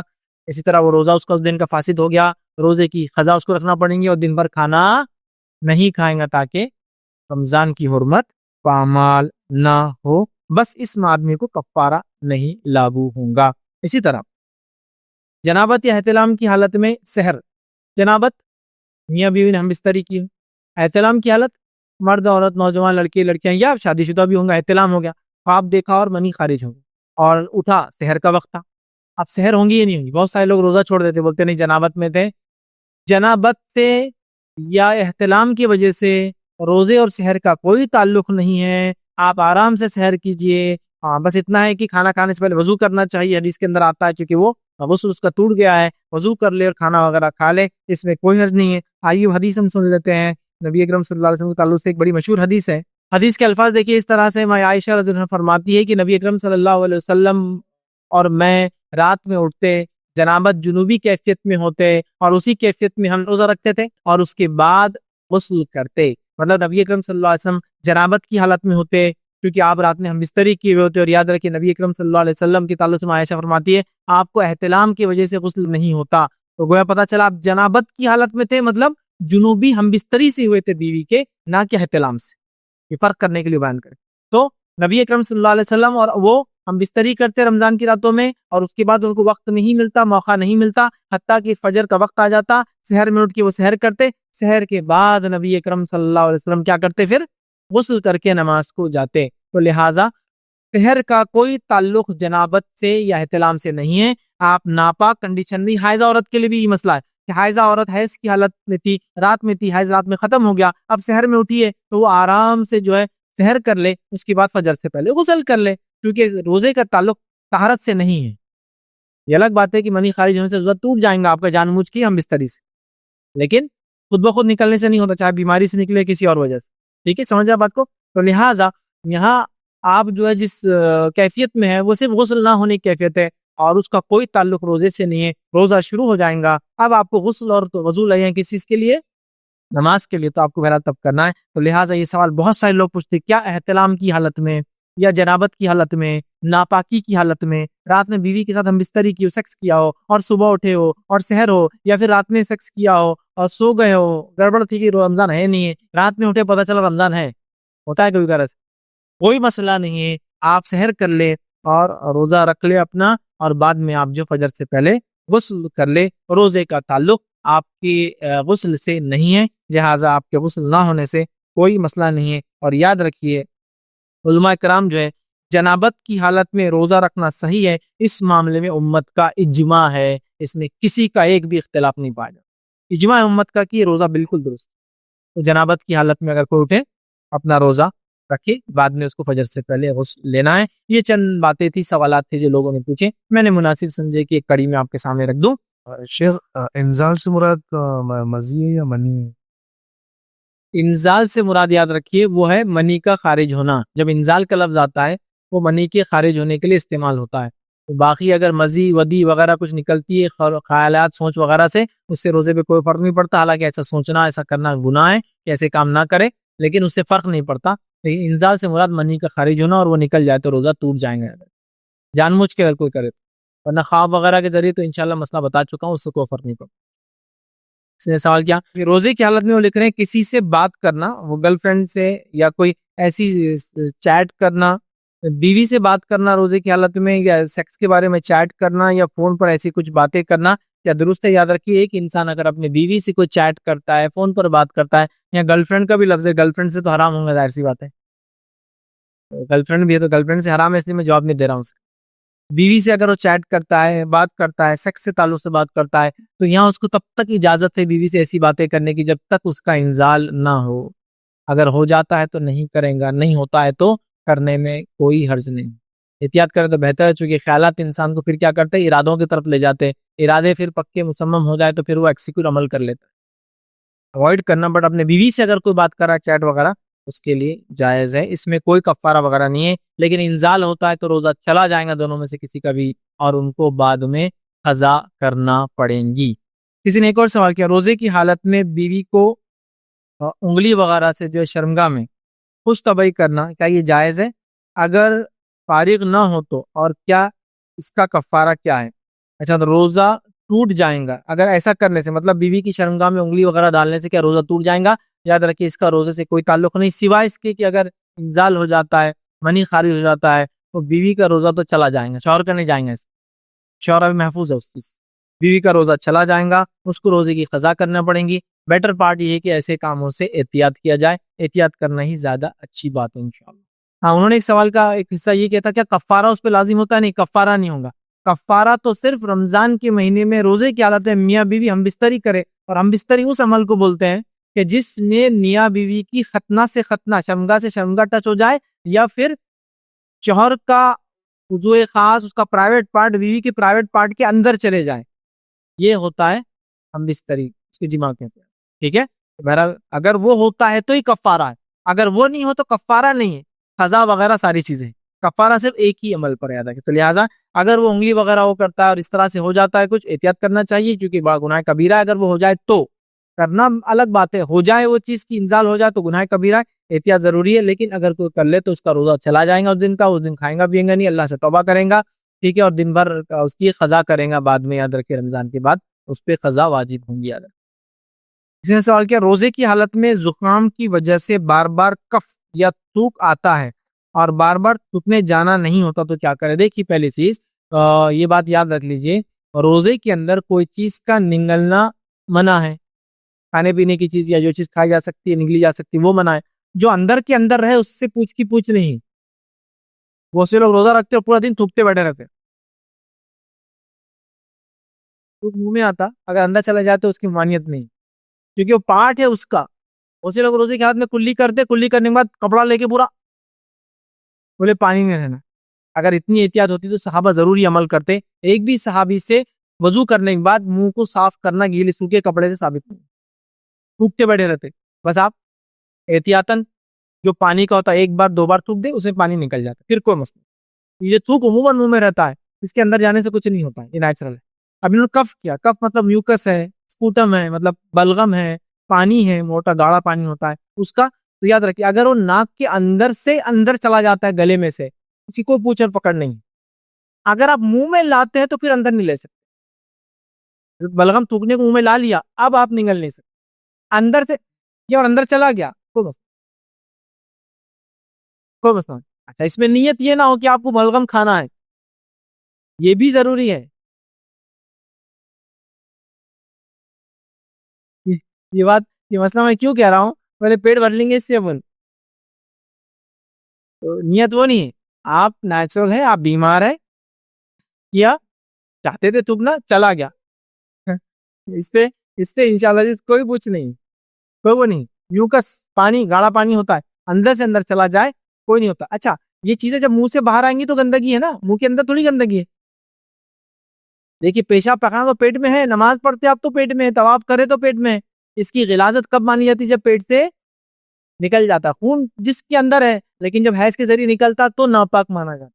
منی جسم کے اندر ہی ہے، نکلیں گا تو ناپاک ہے. جب تک اندر ہے اس کا وہ ایشو بھی نہیں آنا. بہت سے زیادہ کراہت ہوتی ہے نا، بلغم وغیرہ بول رہی، وہ اندر ہے جب تک تو پارٹ آف باڈی ہے، آپ اس کو وہ نجس نہیں یاد رکھیے. جب چیزیں نکلیں گی تو غلاظت کہنا ہے. پیشاب جسم کے اندر ہی بنتا ہے، لیکن جب نکلیں گا اور باہر آئیں گا تو اب ہو گیا وہ پیشاب. اب اس کے چیٹوں سے بھی احتیاط کرنا، ورنہ گناہ کبیرہ ہے. بہرحال یہ مسئلہ ہے. لہٰذا اگر وہ اندر سے اندر چلا جاتا ہے کوئی پوچھ نہیں، منہ میں آتا تو نگلا نہیں جا سکتا، پھر اس کو آپ کو تھوکنا پڑے گا. اب اگر کوئی نماز وغیرہ کی حالت میں منہ میں آ جائے، سفر وغیرہ کر رہا ہو اور بہت زیادہ پیسنجر ہونے کا تھوک آ جائے، تو ایسے ٹریولنگ میں آپ ٹیشو وغیرہ، پیپر وغیرہ دستی ساتھ رکھے اور اس میں تھوک لے، اس میں کوئی نہیں. کوئی پاٹ رکھے، کوئی باسکٹ رکھے، کوئی ڈبی رکھے، کوئی بوٹل رکھے، کچھ بھی ہو سکتا ہے. بہرحال آپ دیکھ لیں، چونکہ آج کل سہولتیں بہت زیادہ یہ ساری چیزوں کی، وہ کر سکتے ہیں. اور کچھ نہ ہو تو اپنے کپڑے پہ تھوک کر آپ مل لے سکتے ہیں. یہ بات حدیث سے ثابت ہے. نبی اکرم صلی اللہ علیہ وسلم زمانہ ہے، لوگوں کے پاس دستیاں وغیرہ نہیں ہوتی تھی، غربت کا عام زمانہ تھا. لوگ نماز میں بلغم آتا سامنے تھوک دیتے. اللہ کے رسول صلی اللہ علیہ وسلم نے فرمایا جب کسی کو نماز کی حالت میں بلغم آئے تو وہ اپڑے میں تھوک کر اس کو مل لے یا جیب میں تھوک لے، کیونکہ تھوک اپنی ذات سے ناپاک نہیں ہوتا ہے. سمجھ رہے آپ؟ تھوک کے لگنے سے ناپاکی نہیں آتی، تو کپڑے پہ لگنے ناپاکی نہیں، تو گھر جا کے دھو لیتے. تو پھر آپ اپنا کپڑا یوز کر لے، اپنا ایکسٹرا کلاتھ یوز کر لے، اندر جو بھی ہو سکتا ہے وہ کرنے میں انشاءاللہ کوئی. کسی نے سوال کیا اگر کوئی انسان روزے کی حالت میں فحش فلمیں دیکھے تو اس کا کیا حکم ہے؟ تو یاد رکھیے روزے کی حالت میں فحش فلمیں دیکھنا گناہ کبیرہ ہے، جس کے نتیجے میں اگر انزال ہوتا ہے یاد رکھیے تو اس کا روزہ بھی چلا جائے گا اور اس کو بہت زبردست بڑا گناہ بھی ملے گا. ویسے ہی عام حالت میں بھی گناہ ہے یاد رکھیے، اور روزے کی حالت میں گناہ کرنے کا گناہ اور گناہ بڑھ جاتا ہے. اس کی وجہ یہ ہے کہ غیبت تو غیبت حرام ہے، عام حالت میں بھی حرام ہے، روزے میں زیادہ اس کی حرمت ہے کہ زیادہ نہ کیا جائے. زیادہ نہ کیا جائے مراد یہ کہ زیادہ نہ کیا جائے، مطلب عام حالت میں جو کرتے ہیں اس میں بھی احتیاط کی جائے کہ روزے میں وہ چیزیں نہ ہو. بہت زیادہ احتیاط کرے کہ غیبت نہ ہو. عام حالت میں بھی نہیں کرنا ہے، روزے میں تو اور احتیاط کرنا ہے کیونکہ گناہ بڑھ جاتا ہے. تو لہٰذا یہاں بھی وہی مسئلہ ہے کہ اگر ایسی حالت میں لوگ فحش فلمیں دیکھتے ہیں تو یہ بہت ہی برا مسئلہ ہے، یاد رکھیے بری بات ہے، اس سے احتیاط کرنا چاہیے. اور فحش فلموں کا جہاں تک معاملہ یاد رکھیے، اس سے میں سمجھتا ہوں نہ مرد مستثنا بچے نہ عورتیں مستثنا بچی. آج کل حالات اتنے برے چل رہے ہیں، میڈیا کے عام ہونے کی وجہ سے یہ گندگی بہت عام ہو چکی ہے. اور پلس ہم نے جو شریعت نے جو واضح چیزیں بتائی تھی قرآن و سنت میں میاں بیوی کی، وہ سب چھپا دیا، تو یہ فلموں نے اس کی جگہ لے لیا کر اب اس کے ذریعے لوگ وہ کام کر مطلب اپنی زندگیاں گزار رہے ہیں. کیا ہی بہتر ہوتا کہ ہمارے علماء آگے آ کر یہ عمل بتاتے جو قرآن و سنت ثابت ہے، تاکہ لوگ اس کو سن کے عمل کرتے، نہ کہ گندی چیزوں کو دیکھ کر اپنی زندگیوں کی شروعات خاتمہ یا اس کے اندر چلن کرتے. اور آج کل وہی وجہ ہے، حلال چیز کو کرنے کے لیے حرام چیز دیکھی جاتی ہے. سنت سے اگر ہم بتا دیتے یہ چیز حلال ہے، یہ چیز حلال ہے، یہ چیز حلال ہے، اور میں نے اس کے لیے کوشش کی، بہرحال کافی لوگوں نے اس کو سراہا، لیکن اکثر نے اس کو برا بھی کہا، لیکن اس سے ہمیں کوئی فرق نہیں پڑتا. مقصد یہ تھا کہ لوگ برائی کو چھوڑ کر اچھائی کی طرف آئے. جیسا دیکھیے سوال آیا کیا مووی دیکھتے، بالکل یہ غلط ہے. اسی طرح سوال یہ تھا کہ اینل سیکس اسلام میں حرام ہے، تو بیوی کی شرمگاہ کے پچھلے حصے میں انگلی وغیرہ کرنا کیسا ہے؟ تو یاد رکھیے شرمگاہ کا داخل کرنا مرد کی عورت کے پچھلے حصے میں یہ حرام ہے، نہ بڑا جرم ہے. نبی اکرم صلی اللہ علیہ وسلم فرمایا جو شخص کاہن کے پاس جائے اور اس کی بات کی تصدیق کرے، اور جو شخص اپنے بیوی کے پچھلے حصے میں وہ کرے، ٹھیک ہے، مطلب دبر میں اس کے جو ہے سیکس کرے، انل سیکس کرے، اس نے اس چیز کا انکار کیا جو محمد پر نازل ہوئی ہے. بہت سخت گناہ. تو اگر یہ کرنے سے اس کی خواہشات اس طرف جائیں گی اس عورت اور مرد کی، پھر نہ کرے. اگر جنرل سینس میں ہاتھ لگانا ہے تو اس میں کوئی حرج نہیں، لیکن احتیاطی پہلو زیادہ ہے، کیونکہ انسان پہلے کسی چیز کو حرام چیز کی طرف سیدھا نہیں بڑھتا. شروعات دھیرے دھیرے ہی ہوتی ہے. احتیاط کرے تو بہتر ہے. لیکن کیا شرن ہاتھ لگانے کی ممانعت نہیں ہے, شرن اس کے اندر ممانعت. کسی نے سوال کیا کہ میں جو ہے کنوارا انسان ہوں اور رمضان میں بہت نائٹ فال ہوتا ہے, مطلب ویٹ ڈریمز ہوتا ہے, اس کو احتلام ہوتا ہے, اور رات میں غسل کرنا میں تھوڑی تکلیف ہوتی ہے, تو میں کیا کروں؟ تو یاد رکھیے, اگر رات میں اس طرح سے کوئی نوجوان کو رمضان میں ہو رہا ہے تو وہ فجر کے وقت غسل کرے, مطلب رات میں نہ کرے, اس میں تکلیف ہو رہی ہے, انتظار کرے, سحر وغیرہ کر لے, لیکن ظاہر سے فجر کی نماز سے پہلے تو کرنا ہے. لیکن اگر اس کی کوئی بیماری اتنی زبردست ہے جس کی وجہ سے وہ شرعی بنیادوں پر غسل نہیں کر سکتا, تو وہ تیمم کر لے. پانی کے نہ ملنے کی وجہ سے, بیماری کی وجہ سے, آپریشن کی وجہ سے, کسی مصیبت پریشانی کی وجہ سے اگر وہ جنابت کی حالت میں غسل اس پہ واجب ہے یا احتلام غسل واجب ہے اور پانی نہیں ملتا, تو ایسا آدمی کیا کرے گا؟ سمپل کام کرے گا, وہ تیمم کر لیں گا. اور تیمم کا غسل اور تیمم کا وضو دونوں ایک ہی ہے, یاد رکھیں. اور وہ بہت سمپل ہے. آپ کو زمین پر ہاتھ مارنا ہے, مطلب زمین بولے تو وہ زمین مٹی ہو سکتی ہے, ریت والا حصہ ہو سکتا ہے, جو بھی ہے زمین پہ ہاتھ ماریں گے. ہاتھ کو آپ لے کے سمجھے آپ چہرے پر پھیریں گے. اس کے بعد الٹے ہاتھ سے سیدھا ہاتھ اور سیدھے ہاتھ سے الٹا ہاتھ, بس یہ ہو گیا تیمم کا غسل اور تیمم کا وضو. اتنا ہی. ہاتھ مارا, چہرے پر ہاتھ پھیرا, سیدھا الٹا, دیٹس اٹ. میں نے لوگوں کو دیکھا تیمم کا مسئلہ بھی پتہ نہیں ہوتا, ایسے تیمم کرتے دیکھا. ایک زمانہ تھا, میں نے آج سے 2009 میں یہ مسئلہ بیان کیا تھا. لوگ ایسا کرتے ہیں, جب لوگوں کو یقین نہیں ہوا, پورے انٹرنیٹ ویڈیوز آ گئے تو لوگوں کو یقین ہو رہا ہے. جو مکے کے اندر ایک تیمم کر رہا آدمی, لوگ تیمم کیسا کرتے ہیں معلوم آپ کو؟ تیمم کرنے کے لیے ایسا جاتے, کھچ کھچ کھچ, نل کھولے,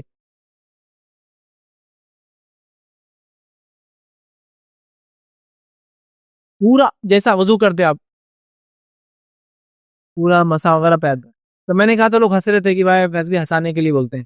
اب انٹرنیٹ آ گیا ہے, دیکھیے حاجیوں کی ویڈیوز, جن کو پانی نہیں ملتا وہ سب کر رہے. وہ ایک آدمی عرب ہے, وہ بول رہا آئین الماء, پانی کہاں, چلا رہا اس کو, اور وہ انڈین جا کے جماعت چکی کھڑی ہوئی ہے, وہ حرم کی دیوار کو یوں کر کے برابر کر رہا, اور وہ عرب دیکھ رہا پانی کہاں ہے, دوسرے کو بلا کے لا, تیکو دکھ رہا تھا, دیکھ پانی نکلتا کیا, اور بچائے دون دیکھ.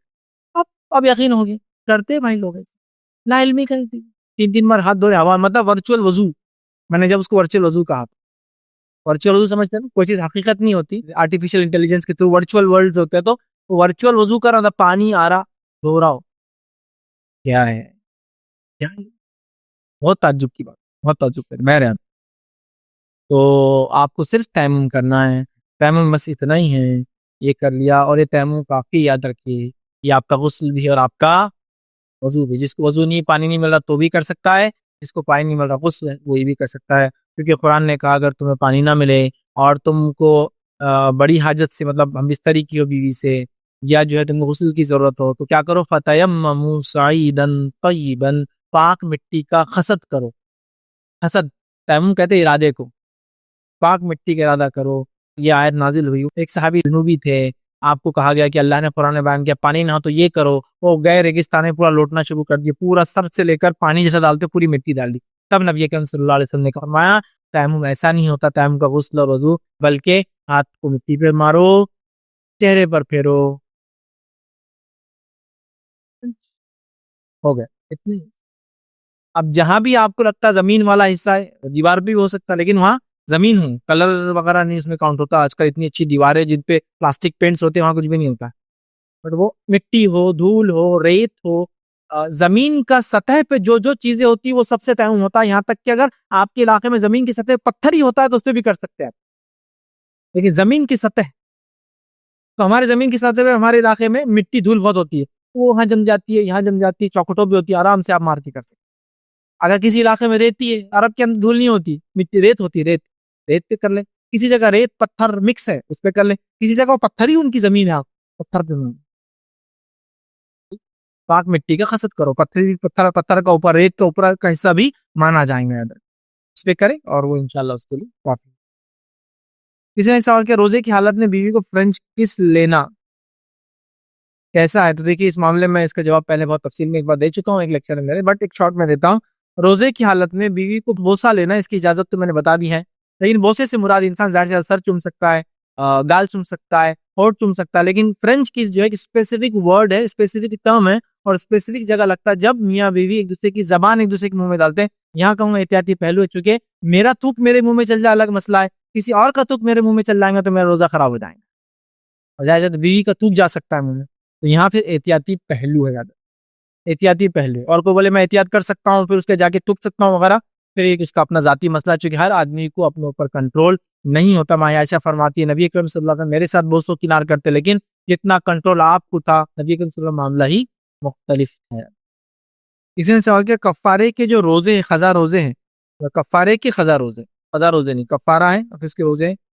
اچھا نہیں, کفارہ یا قضا روزوں کا بھی کیا شوہر سے اجازت لے کے رکھنا ہوگا؟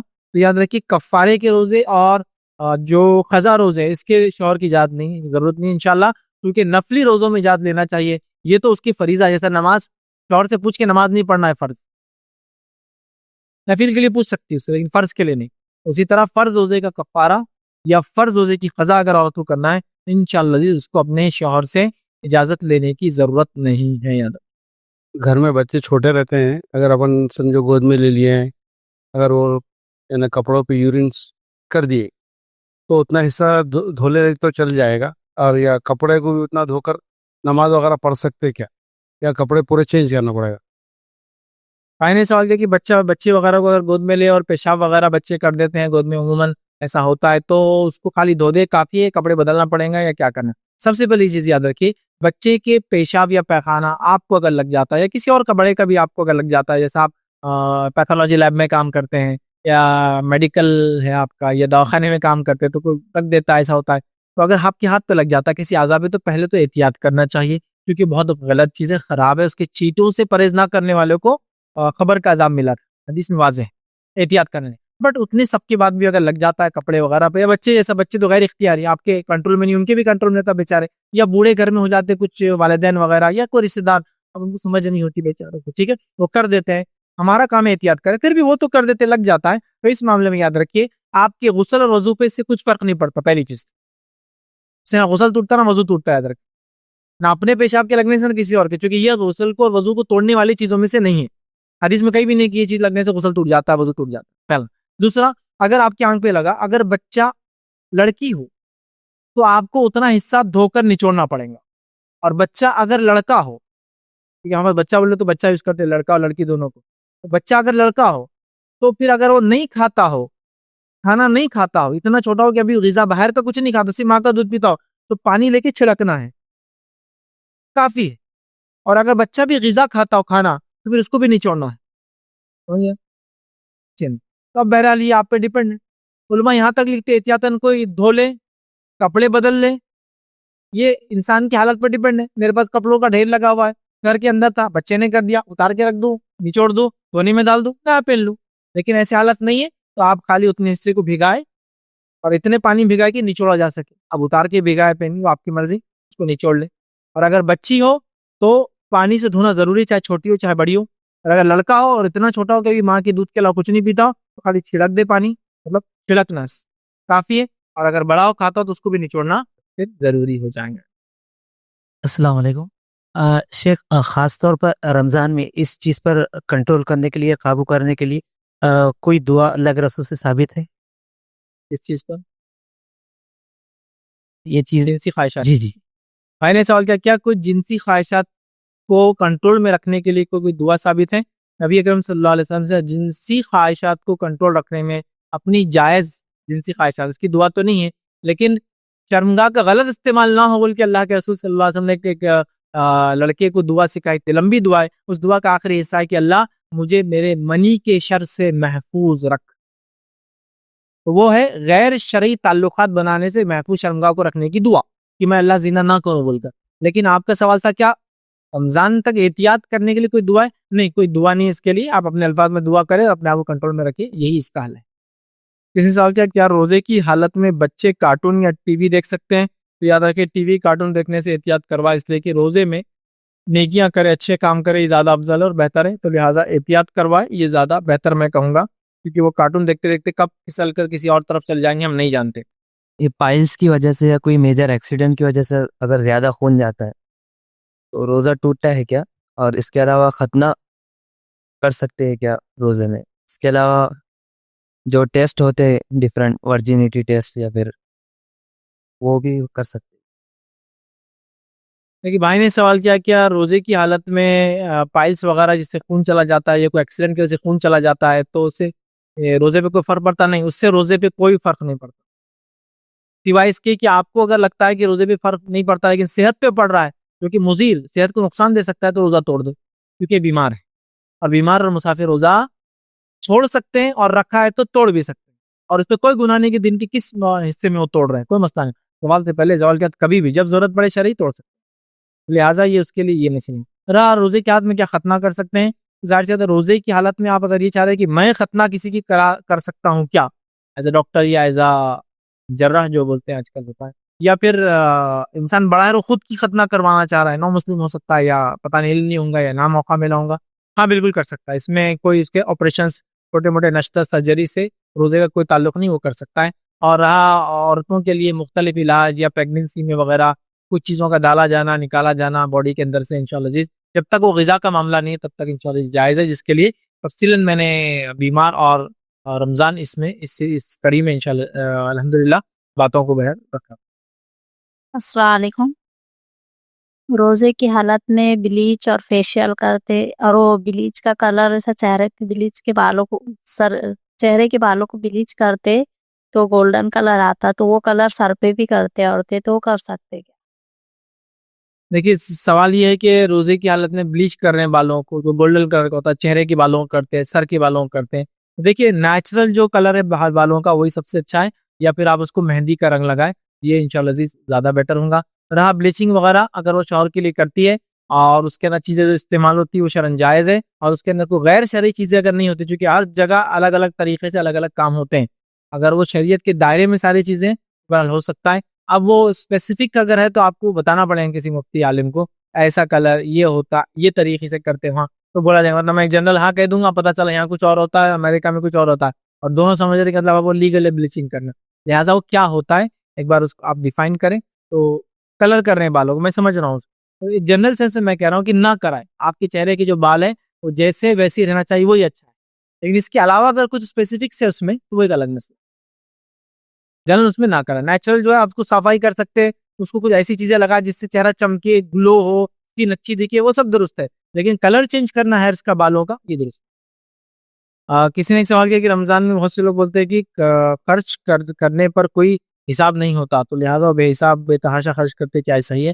ایسی کوئی روایت مجھے نہیں پتا کہ رمضان میں خرچ کرنے پہ حساب نہیں ہوتا، بلکہ رمضان میں اللہ کی راہ میں خرچ کرنے کا اجر بہت زیادہ ملتا ہے، اور فالتو خرچ کی ممانعت رمضان اور غیر رمضان ہر جگہ منع ہے. اپنے شہر اور دوسرے ملک میں ہر جگہ منع ہے، یاد رکھیے. لوگ ہوتا ہے اپنے پاس انڈیا میں تو خرچ نہیں کر رہے، وہاں گئے تو خوب خرچ کر رہے، یہاں کے پریشان ہو جاتے، ایسا نہیں. تو بیجا خرچ کرنے والے شیطان کے بھائی یاد رکھیے، اور خرچ ہمیشہ صحیح کرنا چاہیے. ہاں اللہ کے راہ میں خرچ کرے بے تحاشا کیجیے، اس کی پوری اجازت ہے آپ کو، ٹھیک ہے، یہ ایک الگ بات ہے. لیکن اس کے مراد اگر وہ ہے کہ شیر خورما بنانا، گھر کو کلر کرنا، صوفے نہیں لینا، کور چینج کرنا، کپڑے لینا، خام و خواہ کے خرچ بیجا مت کیجیے، کیونکہ رمضان اور غیر رمضان ہو ہر خرچ کی چیز کا، ہر کمائی گئے پیسے کا، ہر خرچ کی پیسے کا حساب دینا انسان کا. اسی پہ اپنی بات کو ختم کریں گے. وآخر دعوانا الحمدللہ رب العالمین. سبحان ربک رب العزۃ عما یصفون وسلام علی المرسلین والحمدللہ رب العالمین.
السلام علیکم. آپ بھی ہمارے اس کام میں تعاون کریں اپنی زکات و صدقات کے ذریعے. ڈونیشن ڈیٹیلز کے لیے ڈونیٹ اس پر کلک کریں. اگر آپ کو ہمارے ویڈیوز پسند آئے ہیں تو اسے شیئر کریں اور سب کے حقدار بنیں. روزانہ ہمارے ویڈیوز کو پانے کے لیے ہمارے یوٹیوب چینل کو سبسکرائب کریں اور بیل آئکن دبائیں. ہم سے دیگر سوشل میڈیا پہ جڑنے کے لیے ویڈیو میں دیے گئے آئی ڈی کو سرچ کریں. جزاک اللہ.